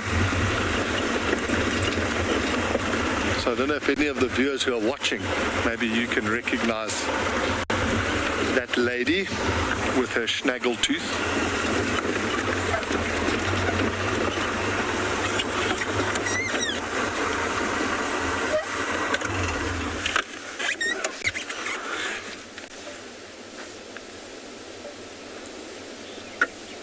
It's interesting, Charles. There's been 3... Each day there's been more dogs. It's cool, eh? No. Okay, cheers, man.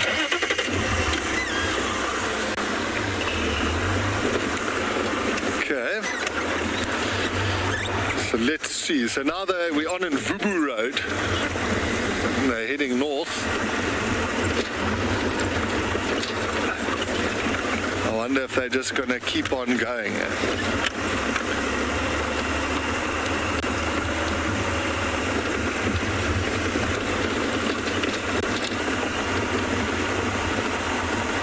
It's tough. During the last few years, Rusty's speedometer has ceased to work, but I don't know, we're probably going at around 15 kilometers an hour, and they just hold this trot. It's amazing.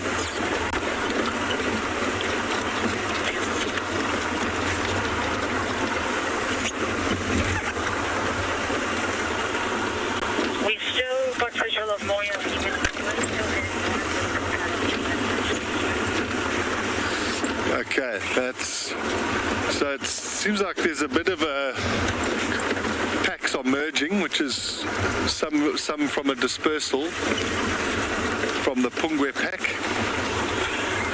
It is amazing. I heard a rumor, I don't know, there's these things you never know, that one of the packs was denning on southern parts of Dudley. So this is a very strong pack. You know, if there's 12 like this, if they breed and have puppies, very soon to be a pack in the sort of high 20s. Very formidable.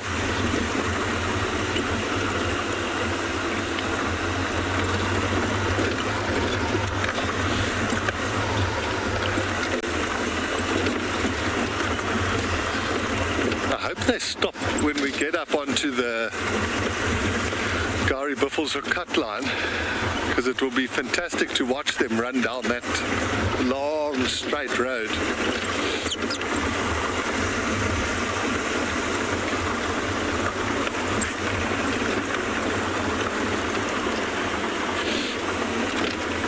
Yeah, Chris, that's kind of, so you get dispersal. Let me just move out of the way so Charles can also get a look. The youngsters from a pack, when they sort of get to the age where they want to go and set up their own pack, they will disperse and then meet up with other youngsters. And that's generally how a pack will be formed and then started.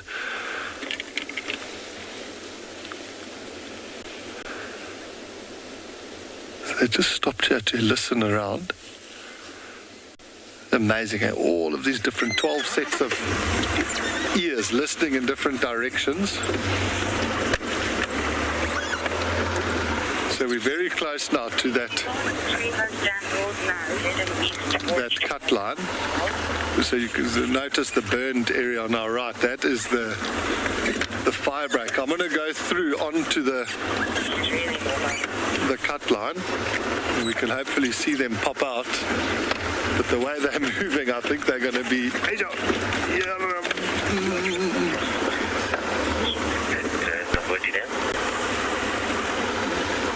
think go and run down the road. Be legends. Look at that. They're all on the road there.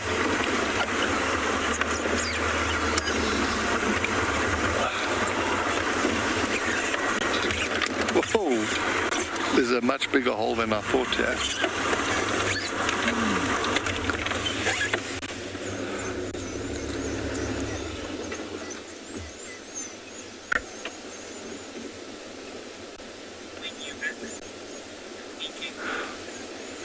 So we're just going to enjoy them walking up the road here.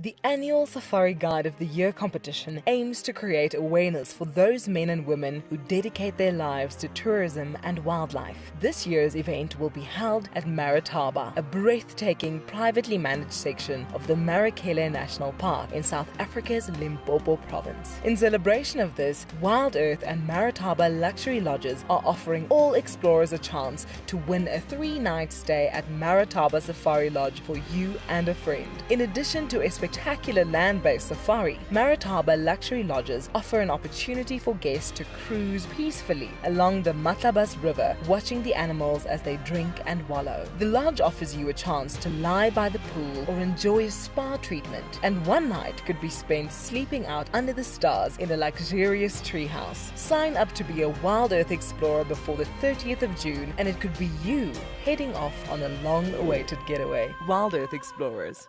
It's in your nature. For many years, Wild Earth has taken viewers from around the world to the Mara Triangle, a place of majestic beauty and abundant wildlife. But it wasn't always like this. Before 2001, it was infested with poachers. Illegal harvesting and hunting was rife. Now the situation couldn't be more different. The hard work and dedication of the Mara Conservancy has revolutionized this magical land. But now, the loss of revenue from tourism has created a grave crisis. The Mara Conservancy needs help if they are to continue protecting the reserve and supporting the local communities whose livelihood depend on its survival.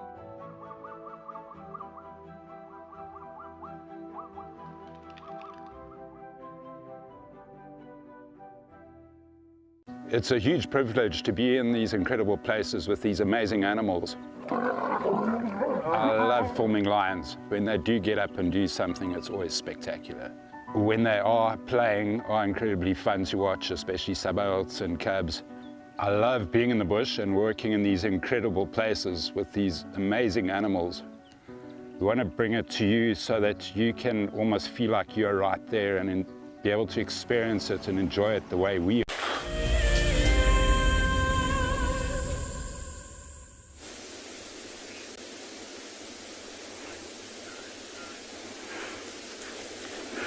It looks like most of these hyenas have given up. I know when I arrived here, there was just one hyena that was trying so hard, but eventually 2 more hyenas came after we heard some growls behind the thickets, and I'm thinking this is where the leopard could be right now.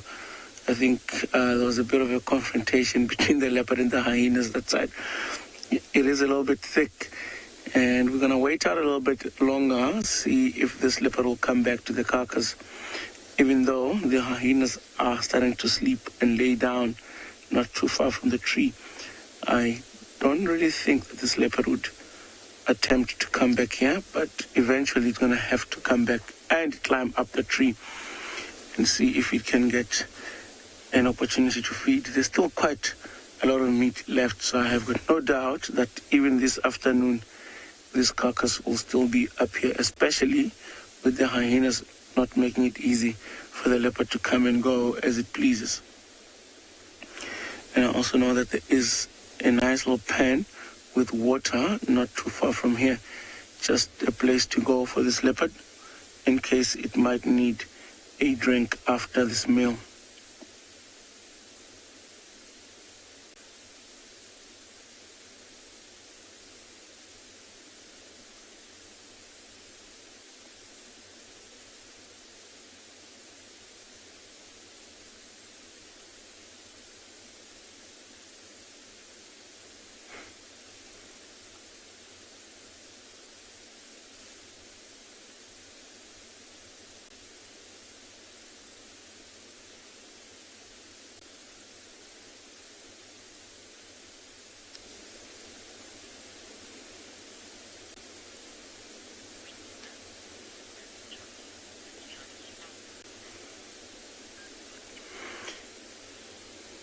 When I do a loop, just check around the area if we'll be able to spot this leopard for you guys. And then while we do that, we'll send you guys to Jonty with the wild dogs.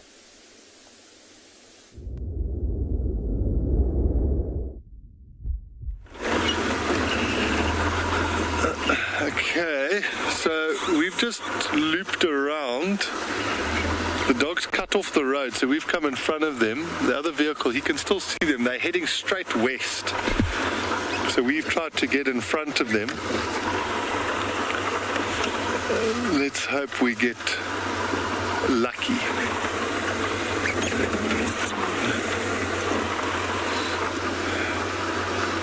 But it is absolute chaos with these dogs. I think that is what makes them so fun.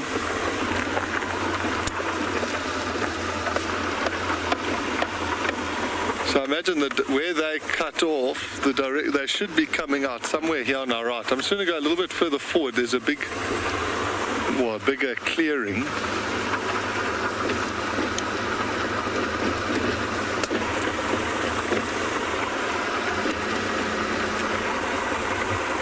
Where we can just stop and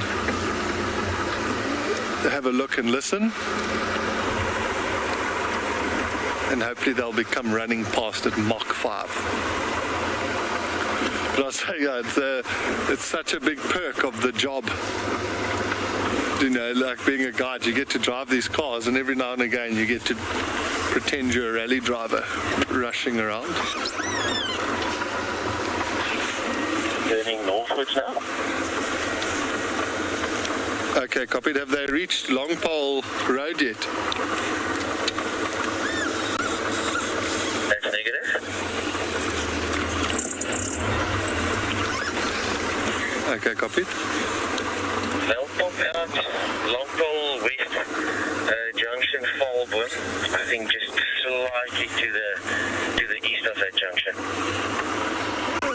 Okay, copy. That's exactly where I'm waiting. I'll just stand by here.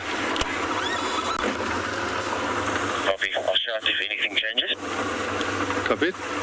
Okay, so we've just been told we are in the perfect place. Oh, well done. Running a little bit south. Must do something. The town is a little bit small, so I'm very back to Kara. I left them also look the data from north of Green Pen Center on training section there. She from myself, maybe she bump it there all the Green Pen. Nicole, not all of them. So it is interesting. Wild dog hunt would be considered like a whole morning. This whole period of that they've been active this morning would be considered a hunt. But within that, there would be lots of different chases that they've had and missed. So definitely not. I can hear the car. I think, yeah, we definitely took the easier route of coming around on the road to wait here. Go ahead. I would head further east on Longpole East, and then moving in a northeasterly direction. But I think you should see us any moment now. Okay, copied. I've got your audio. I wonder if we need to go a little bit further forward.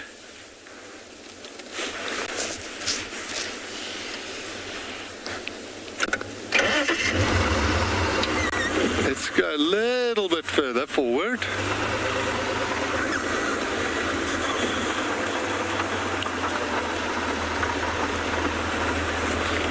So we're just looking very carefully. We want to see those big black ears coming bounding towards us.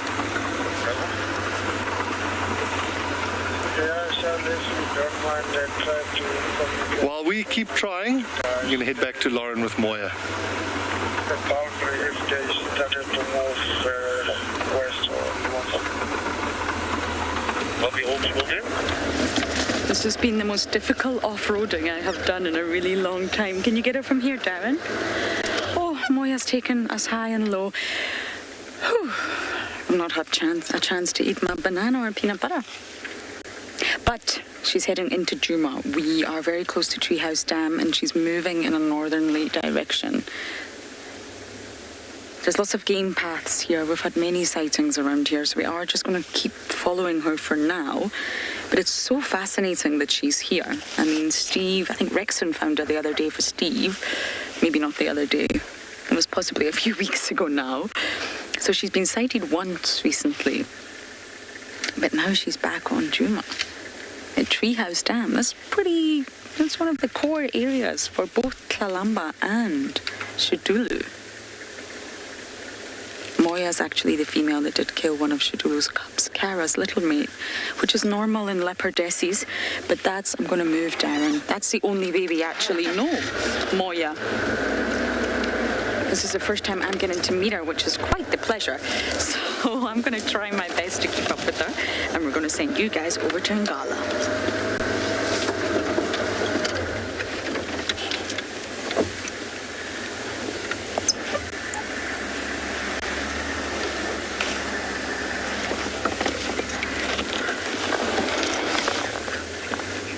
We've got her here, Obs. Oh, apparently you're still with us. That's perfect, because we've got a great view of her. I don't know how long we're going to have it for. She's hungry. She looks very, very skinny. But although I didn't know who it was at the start, if you just look at her ear, she's got quite a notch on the left ear. They just look a bit tattered, like Tandy's. And if you look at that underhanging belly, it's obvious she's given birth. It's just obvious from her physique. that although she's extremely petite, she's an older leopardess. So immediately you could score Langa off the list. But where we found her, Langa's a good possibility, and so is Sibui. So when we first find a leopard that we don't know, you sort of think, right, where are you? Who could it possibly be?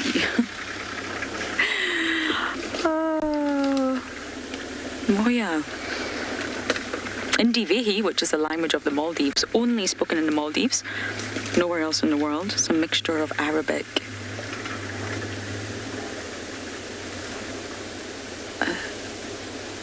Sorry, I was just trying to look at something there.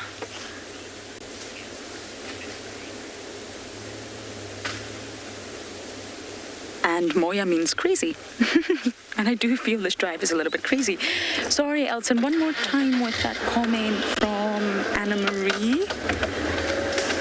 I was multitasking there and I did a really bad job of it. So cool to see Moya. I know. It's actually Darren's second time, isn't it, Darren? Darren's very lucky. But it's my first time. She was a lot more obliging. Oh, Darren's saying she was a lot more obliging last time. Well, I believe so. This has not been easy. But I am going to really try and keep up with her. I want to see where she goes. I'm intrigued. But now we really are going to send you over to Ngala.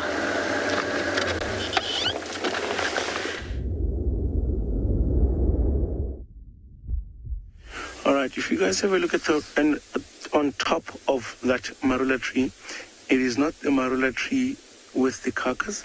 It is rather the marula tree next to the one with the carcass.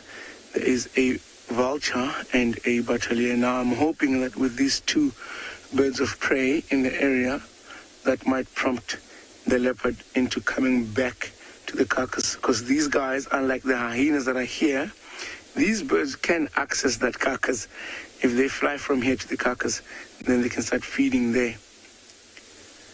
So if you look on there is the battalion, you guys, and the other one that's the bigger one there is the white-backed vulture on the left of your screen. So hopefully these guys attempt to go to the carcass, and this might prompt the leopard to come back. Because right now, I think the leopard knows that there's no way the hyenas are going to get to that carcass because it is up the tree. It's out of reach for the hyenas. But for the birds of prey, it's actually in reach. They can access there and feed without worrying about the hyenas as well.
Shreya, you're asking how we identify the different types of vultures.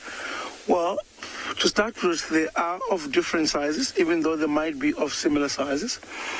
And their colors and their patterns are also different. Like, for example, the hooded vulture is smaller than the white-backed vulture, and the bill of the hooded vulture is smaller than the bill of a white-backed vulture. And the color on the face of a white or a lappet-faced vulture is different compared to that of a white-backed vulture. And there's also a Cape vulture, which is much bigger, but it's got a different eye. But also knowing the common species that you get in that particular area, it helps. Because I know that out here we get mostly the white-backed vulture is the common one that we get to see a lot, and then the hooded vulture, and then we sometimes get to see the lappet-faced, And then, yeah, that's how we actually get to tell the difference between these vultures.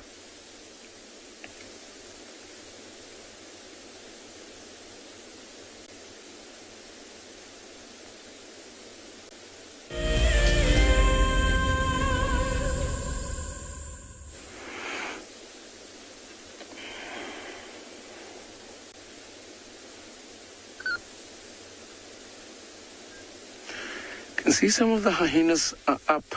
I'm not sure, you guys can't see that now. I'm thinking maybe this leopard might still be around here. I did drive just to have a look, or couldn't see anything. So we'll stand by here and wait and hope that the leopard comes back for the carcass. I was happy when I saw the battalier land on that tree where the vulture is, actually hoping that they would make a move for the carcass.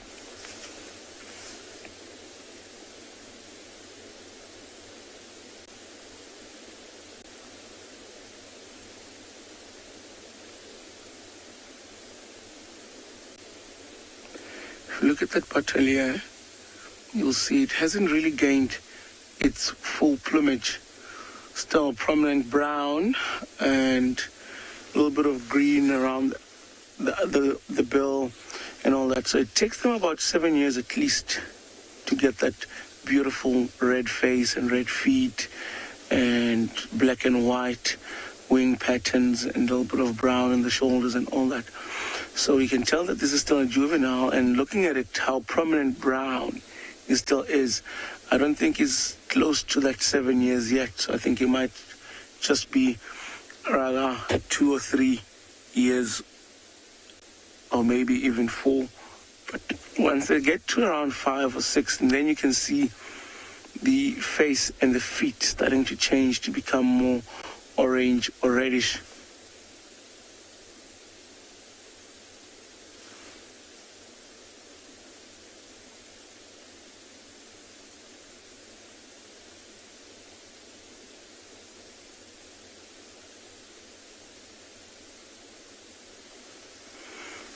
Bit of confrontation there, the battalier leaving.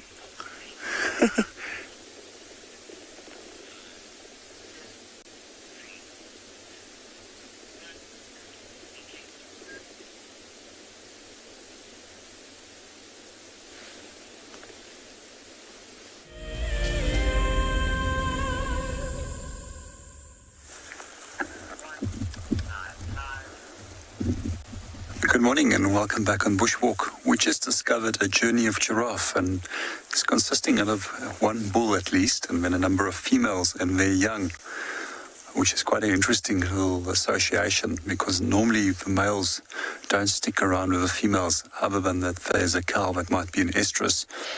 So they just tend to go from one group to the next group and always checking the reproductive status of females. There's no parental care on the male side when it comes to raising the young, and the female does it all on her own. We've recently seen the same little group. I'm not sure if we can see the small ones at the moment, but one of them still had its umbilical cord attached to it. So it's less than a week and a half or so of age, we reckon. I just love to see these little young giraffes. They're so cute. I still would love to see one being actually born. So when they do give birth, they actually get dropped at some 1.5 meters in height. And that whole action snaps the umbilical cord, but it also triggers the young giraffe to take its first breath. One of the things that I also find particularly interesting is that for ossicones, those little horn-like structures are not fused yet, because otherwise it would obstruct the birth canal and possibly lead to problems when they are giving birth. The one closest to us here is a bull. You can see is much darker than the other individuals in the group. And if you also do go to the top of these little horn-like structures, you'll notice that they're bald on top, which is one of the features which we can use to separate males from females. Females always have those little black paintbrush-like tips to the top. So does the very young males also have those paintbrush-like tips, but as they become older, then it starts disappearing. One of the things that I do find particularly interesting about the giraffe bulls is that when it comes to feeding, that they're not very picky about what they eat. They eat and they move on. and they focus their remainder of their energy on fighting other males as well as looking for cows and estrus. But when it comes to the females, they're pretty picky about what they eat. They only go for the highest quality of foods to make sure that they're in the best condition that they can actually conceive.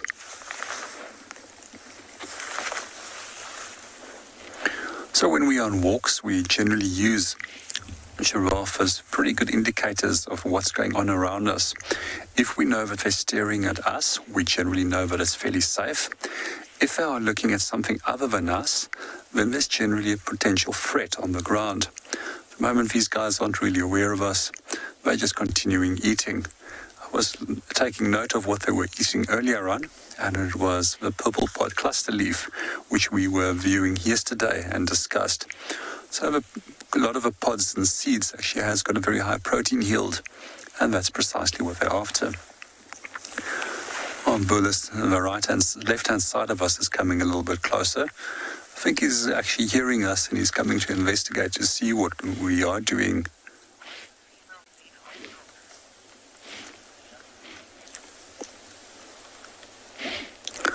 There's actually a third individual, large individual, that's joining us now from the left. Let's see what he gets up to. There's also a female. See, there's also a number of little birds following them. There's a little black bird by the name of a fork-tailed drongo that loves following anything from the dwarf mongoose up to elephants. And they're just basically waiting for the giraffe to disturb the insects as they're moving, and then they grab their meal. Not sure if you've actually seen these birds in the Kalahari. They also quite often associate with meerkats. And what they do there is they actually imitate the alarm call of a meerkat as soon as the meerkat has caught something to eat. And then basically the meerkat will drop his food and they'll go and steal it. Well, we're going to sit here for a little bit longer and enjoy this giraffe sighting. But let's go and see what Lauren is up to, as she's got a leopard.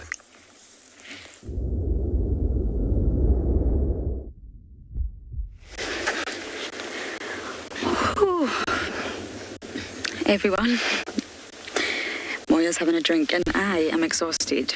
I also need a drink, a stiff one. No, I'm only joking. It's very early in the morning.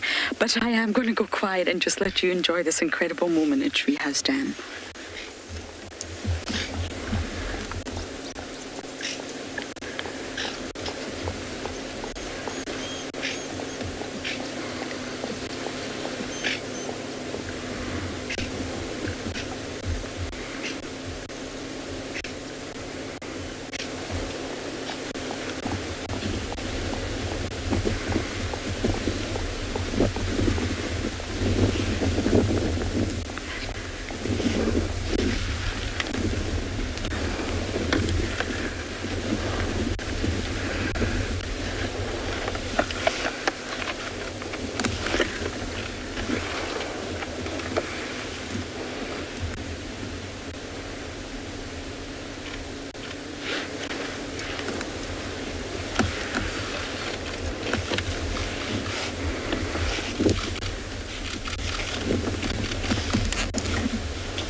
Very pale. You see what I mean about the sort of saggy tummy? Naturally.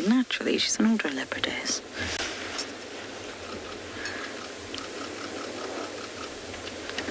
She's going to go right behind Aubrey's vehicle, which I'm sure he'll be very happy for because it's not been an easy morning.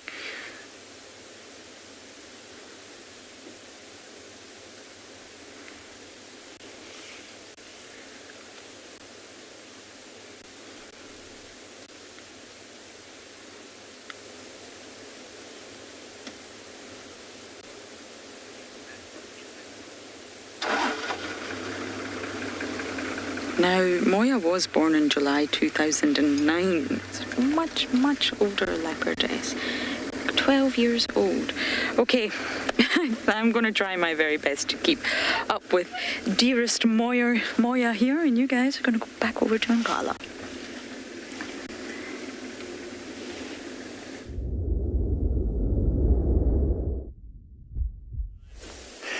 It looks like the big birds of prey, or the raptors, have actually found an interest in this area, because after that vulture chased the battalier, a tawny eagle, as you can see right at the top of that marula tree, has just landed into the scene. I saw it flying over the tree with the carcass, had a brief look and then turned around and came and landed up there.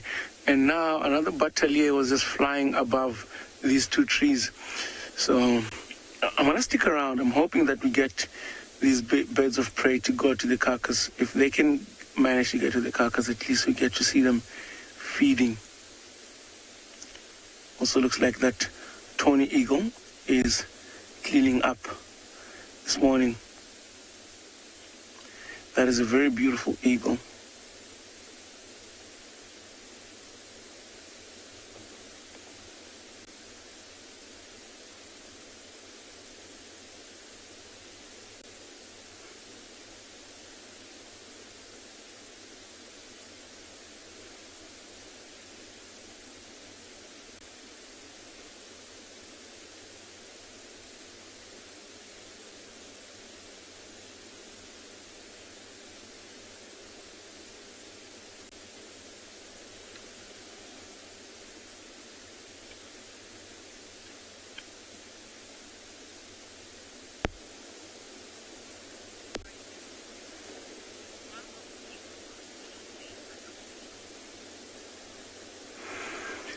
Well, Ralph, you're asking why aren't eagles considered a hawk species? I think it's rather the size. Eagles are bigger than hawks, and also that the eagles are classified by mostly having feathers that are growing all the way down on their legs to their feet. So the hawks lack that.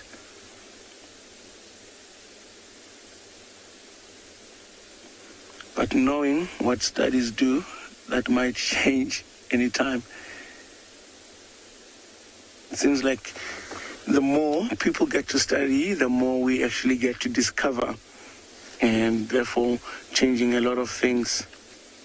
Like if you look, the names of birds over the years have constantly kept changing, so I would not be surprised if one of the eagles changes to a hawk or one of the hawk changes to an eagle.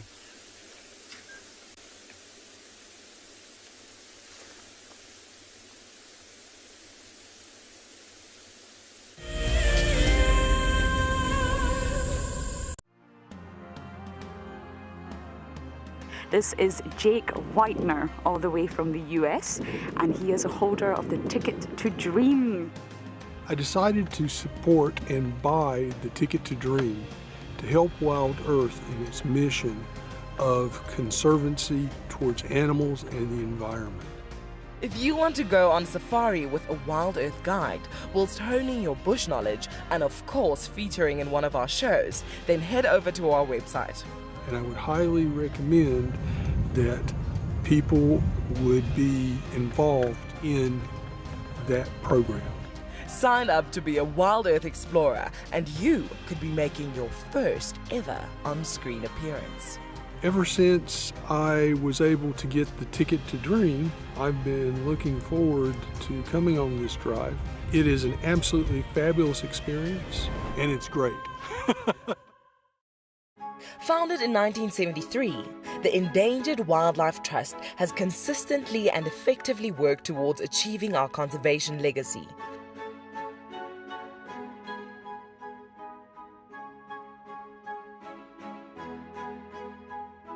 Contribute to this legacy by visiting EWT's Get Wild eShop and purchase products with a purpose.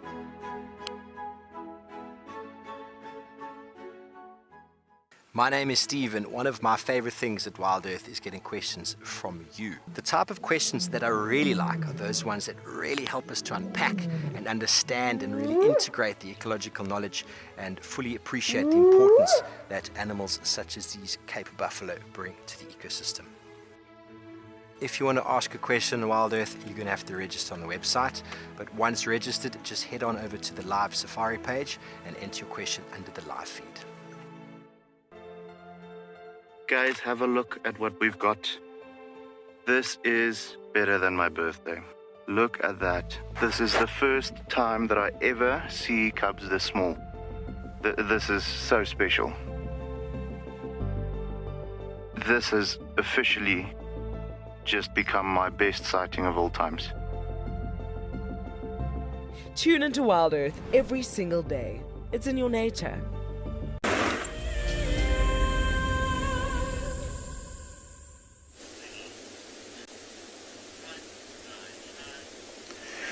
If you guys look carefully there, you'll see that tawny eagle that was perched right at the top of the tree has decided to take off.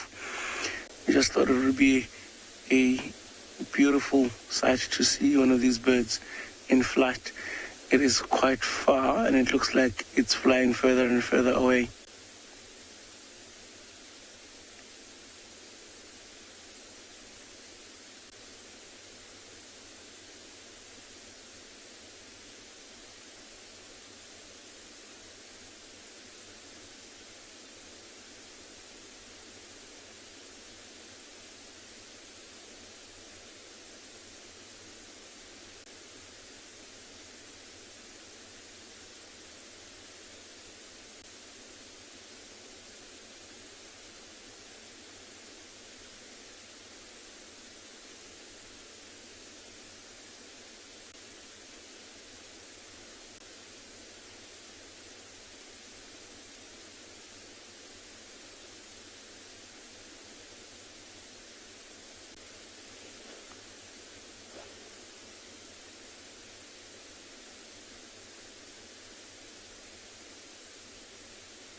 So when you're asking which bird of prey can fly the highest, that is actually an interesting question.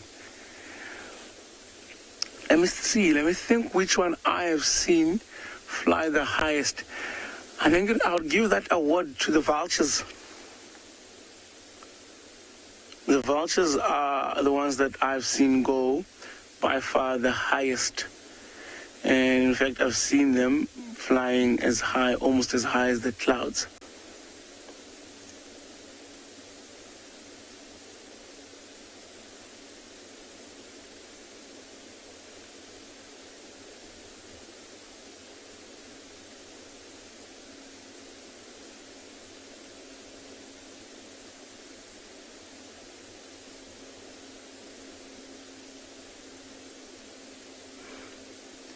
I don't really understand why or what influenced that tawny eagle's decision to leave here and carry on flying looking for food. Well, there's a carcass there, and knowing very well that tawny eagles are known to scavenge. However, maybe the eagle might have seen something that we don't really see from our angle.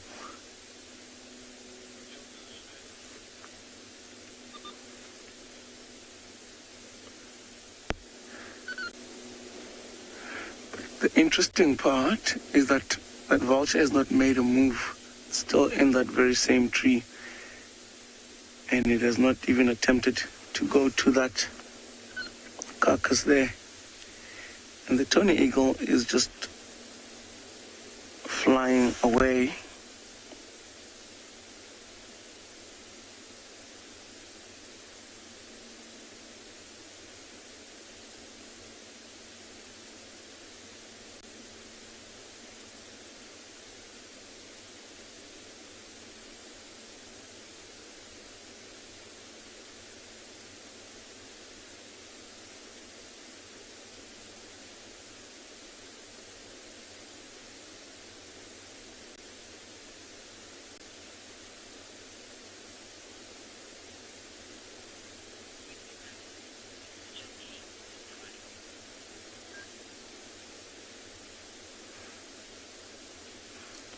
All right, I think we're gonna leave the area now. Maybe come back here in the afternoon to check if there are any interesting developments or any changes like that. For now, I think it's getting warm up and all the animals are starting to settle down. So in the meantime, we'll send you guys to Pride Lands with JP.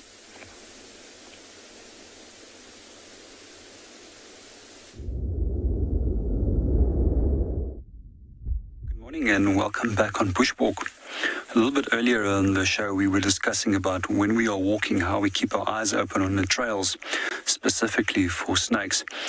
And what we did find is the remains of the skin of a puff adder after it shed its skin and outgrown the skin that it has. So I just want to point out a few little things to you, why it's firstly an adder. So we can see right over here that it's got a fairly thick, stubby center. It's quite a short snake. In general, if we didn't, I just want to see if I can remove this and flatten that. But you'll normally notice that puff adders have got a diamond-shaped head by which you can identify them. And we can just see those chevron patterns on the inside of the skin over here. So this is actually the part that has made contact with the snake, and the outside of the skin is now on the inside of this little skin. As they break it, they actually crawl out. It's very similar to when you are wearing a wetsuit.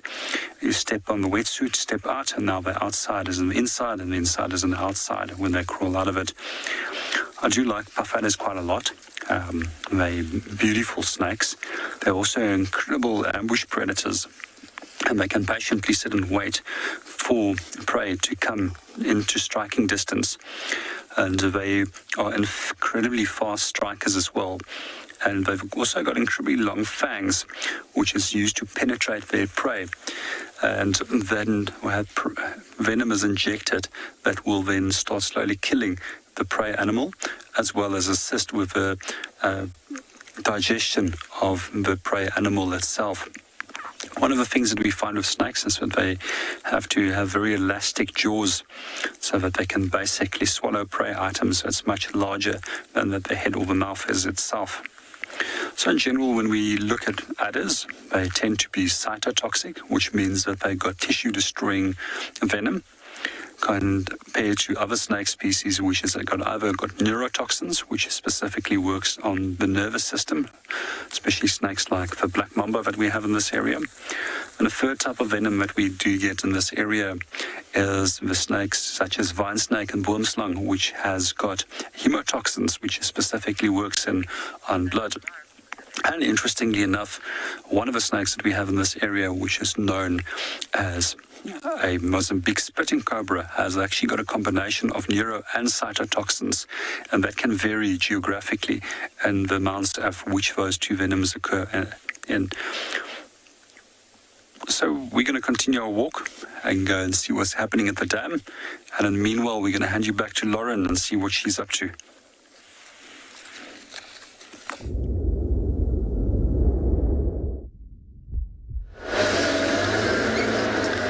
We've managed to keep up with Moya. Believe it or not, she's at the junction Weaver's Nest, Savages and Elephant Carcass. Exactly this road that we had Tlalamba on the kill the past few days. This is really fascinating. And although Moya means crazy in Divehi, obviously that's in the Maldives, she's actually named here, and Moya means wind or spirit or phantom in Zulu.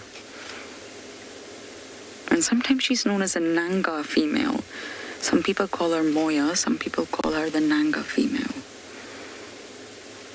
I only ever use Moya,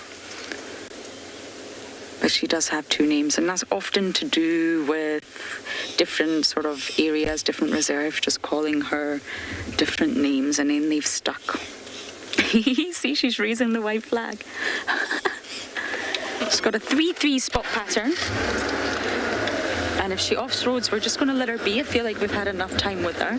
But if we can follow her along the road, then of course we will. Sometimes you just have to make that call as a guide. Just to leave it. And just let her get about her morning. She's skinny, she's hungry. She's tried to hunt a few birds and, well, failed, shall we say. Sometimes you just have to make that call that it's just time to let her be.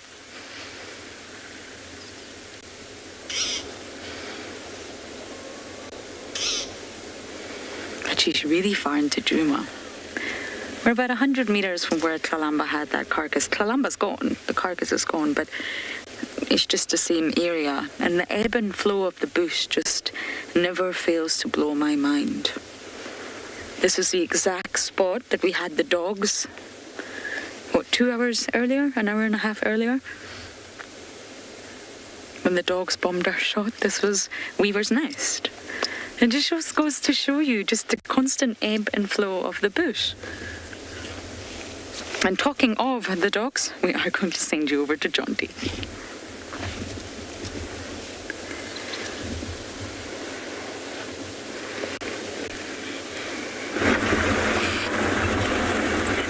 Welcome back, everybody. So the dogs gave us the slip. What is the Kansas City Shuffle? Yeah, so one of the other vehicles, we had looped around to wait on the road, and he said he was following them, and he went around a termite mound. When he came out around the other side, they were gone. So I wonder how big the termite mound was. But yeah, they slipped us, so that's fine. We've moved out of that area. We let them sort of carry on with their day. It's so awesome that Lauren's with Moya. That's a leopard I haven't seen. So maybe, depending where she goes, maybe this afternoon I can go try find her. It would be very, very cool.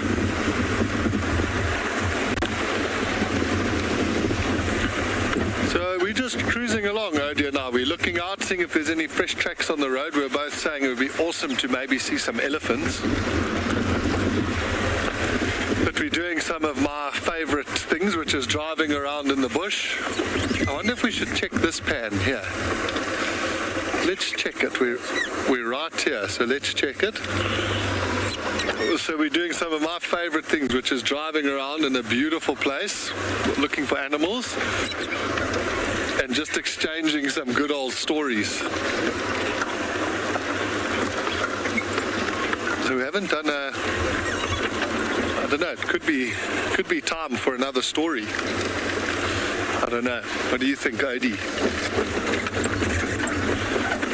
After the story about my dad's experience at Windsor Park, I still need to. Odie said I should be banned from stories after telling that story about my dad. I must actually phone him. I don't think he knows that he's potentially become well known.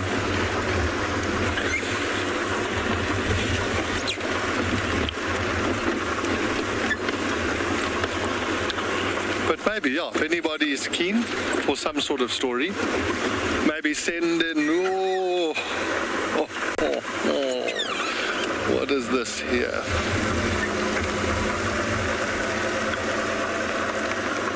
That is a very nice leopard track.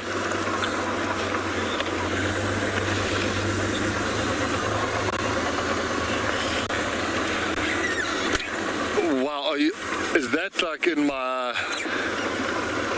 career or in my time here at Djuma? So I'm just looking at this leopard track. I'm presuming it's from the one that... Can you get it? Is it too close? It's a bit close, yeah. I think it's a bit too close. Let me go just stand here so you can see it. Down here. So that track, we've just spotted it now, but this is very close to where Lauren found that the new male leopard last night.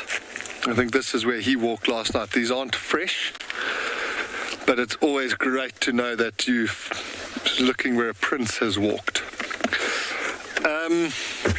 How many leopards have I seen? Jeepers.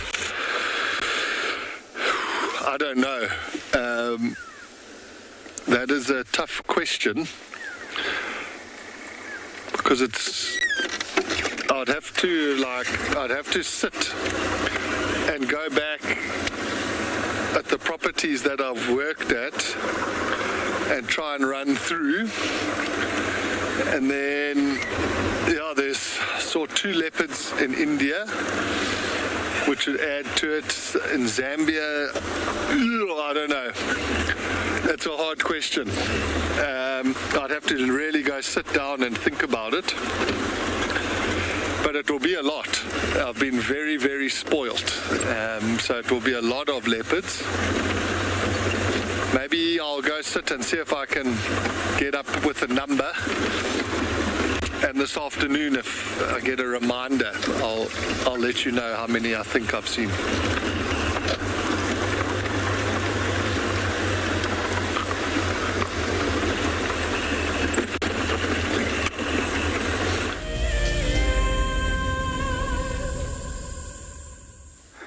Good morning and welcome on Bushwalk. We're on one of the footpaths leading towards the main waterhole.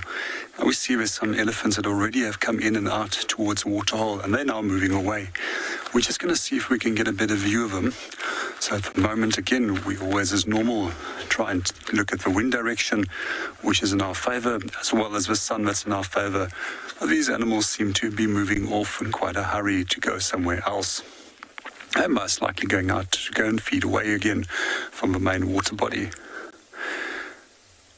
Throughout the day, it seems that they make a number of different journeys with different groups of elephant that will come in and out. I'm not going to try and keep up with these guys. I rather go and reposition ourselves at the dam and see if we can maybe find another group that will come in.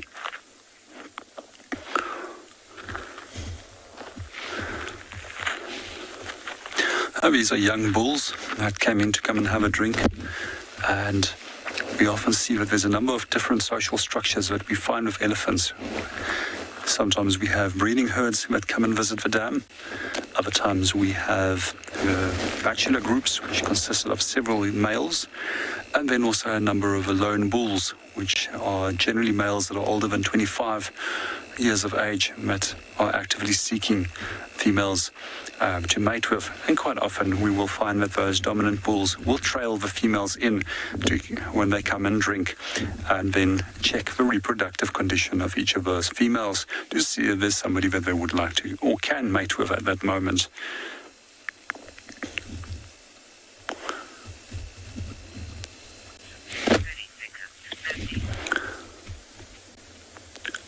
Let's go and see what we can go and find at the dam.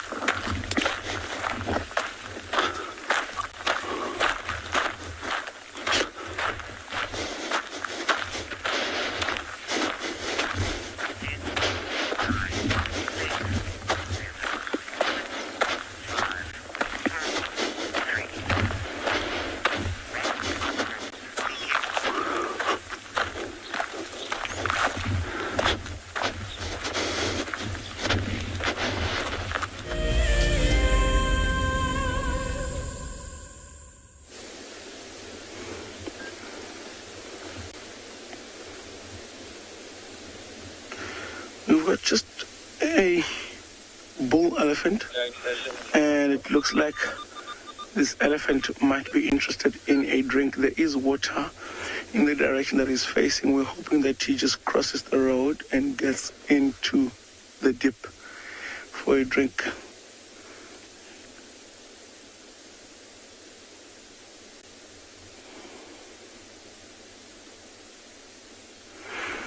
Look at how the head is bobbing when he's going downhill in that quarry. All that weight and him trying to balance.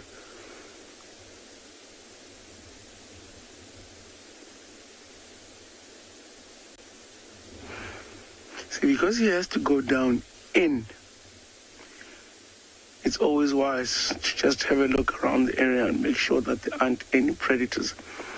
Even though he is big, he is still a predator, and you would have a problem with that.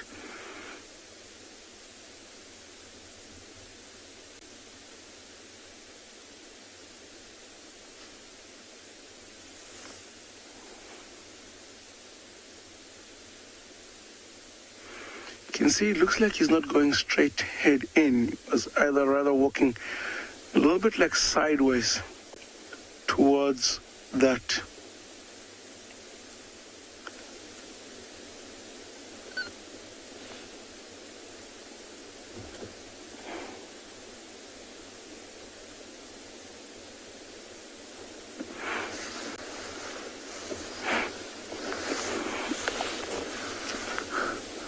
First sip and suck it out. just to clean the trunk a little bit and then go for a drink.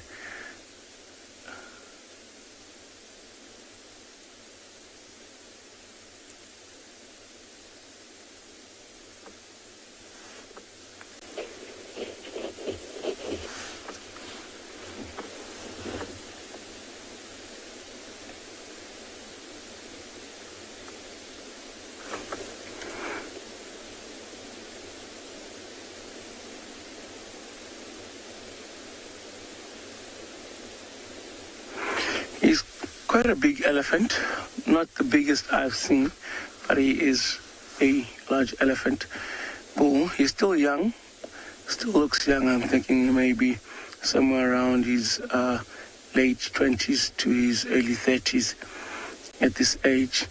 He is independent, of course, moving out on his own. He did give us a little bit of a shake and just try and push us back earlier on. I thought maybe he could be in must, but it doesn't look like he's in must. Or maybe it could be those early stages of his must. But otherwise, I might also think that he may have encountered other big elephant bulls throughout the night that have given him problems. Because it's something that we just also need to think about. What do these elephants go through at night? What is it that he experienced throughout the night? Was it pleasant? Was it not pleasant? How bad was it? Because that might affect his behavior, and that just might change how he reacts or responds to everything else in the day. He might be a little bit moody, especially if he's just lost a fight between him and another elephant bull.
What an amazing thing to watch a bull elephant drinking.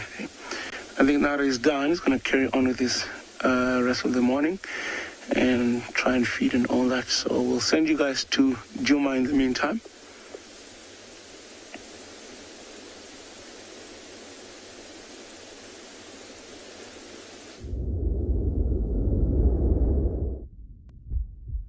Well, we have found someone who is just absolutely loving life at the moment. Look at this monitor lizard.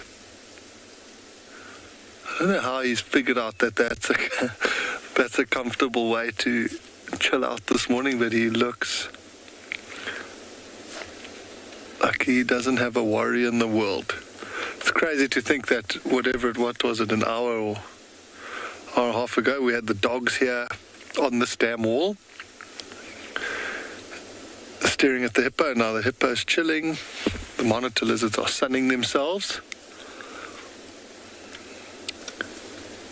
There's another one, you can just see its tail, OD.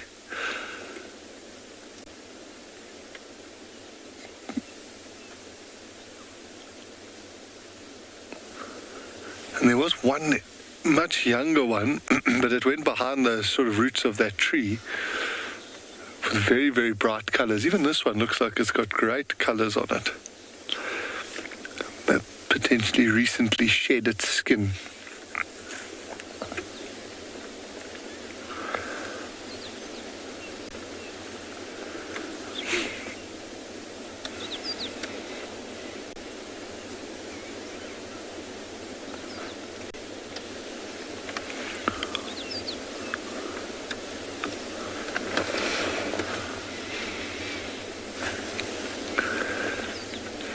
There's the hippo. I always laugh when I see these big monitor lizards. There's a story from, it actually happened at Ngala, but one of the guests was in her room and she was about to have a bath, and she called reception. Let me move my head out of the way.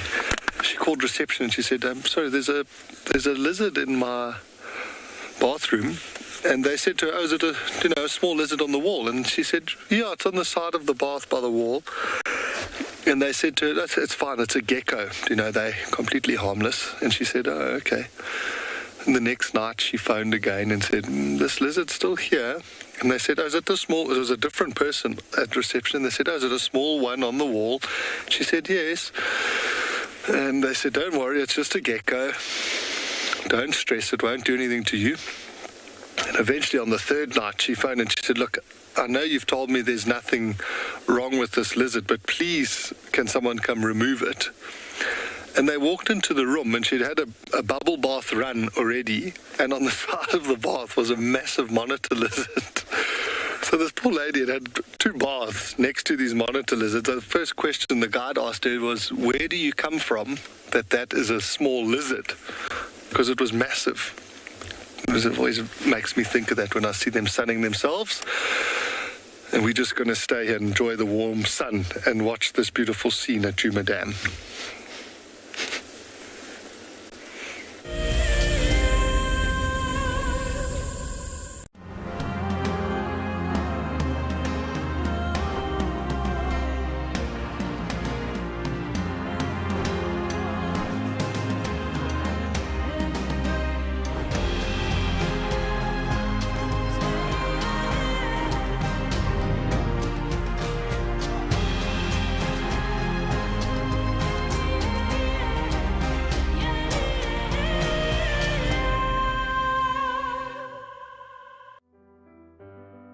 Educating our youth about the environmental threats we face is critical.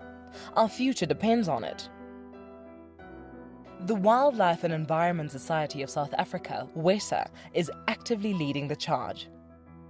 Their goal is to encourage children to fall in love with our natural world and to empower them to live sustainably in the future. Through their school programs, the children learn to report on environmental issues through videos, articles and photos. The YRE program has changed my life in so many beneficial ways. Being out there at the workshops, I was entitled to talk with others, socialize, as well as my writing skills and leadership skills have improved. So it has been great. WESA is a membership-based organization. By joining WESA, you will be helping to provide valuable support for these youth education initiatives. Hi everyone, my name's Daniel Fisher and I'm going to be your guide this afternoon. I'm looking really forward to taking you through and showing you all the beautiful places here at and beyond Ngala. If you have any questions, please register on our website. Once registered, go to the live page feed and post your questions underneath the live feed. Join me on my next safari through and beyond Ngala on Wild Earth. Send me live questions through the Wild Earth website and I'll answer them live from the African bush. Look at this, the little one is up and about. Certainly hasn't had enough milk at this age. No amount of milk is enough. Oh, Corky. Too sweet. Oh, look at this.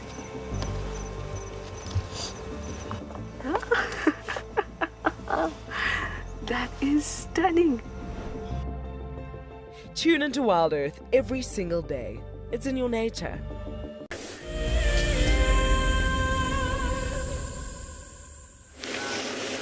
What an incredible morning drive.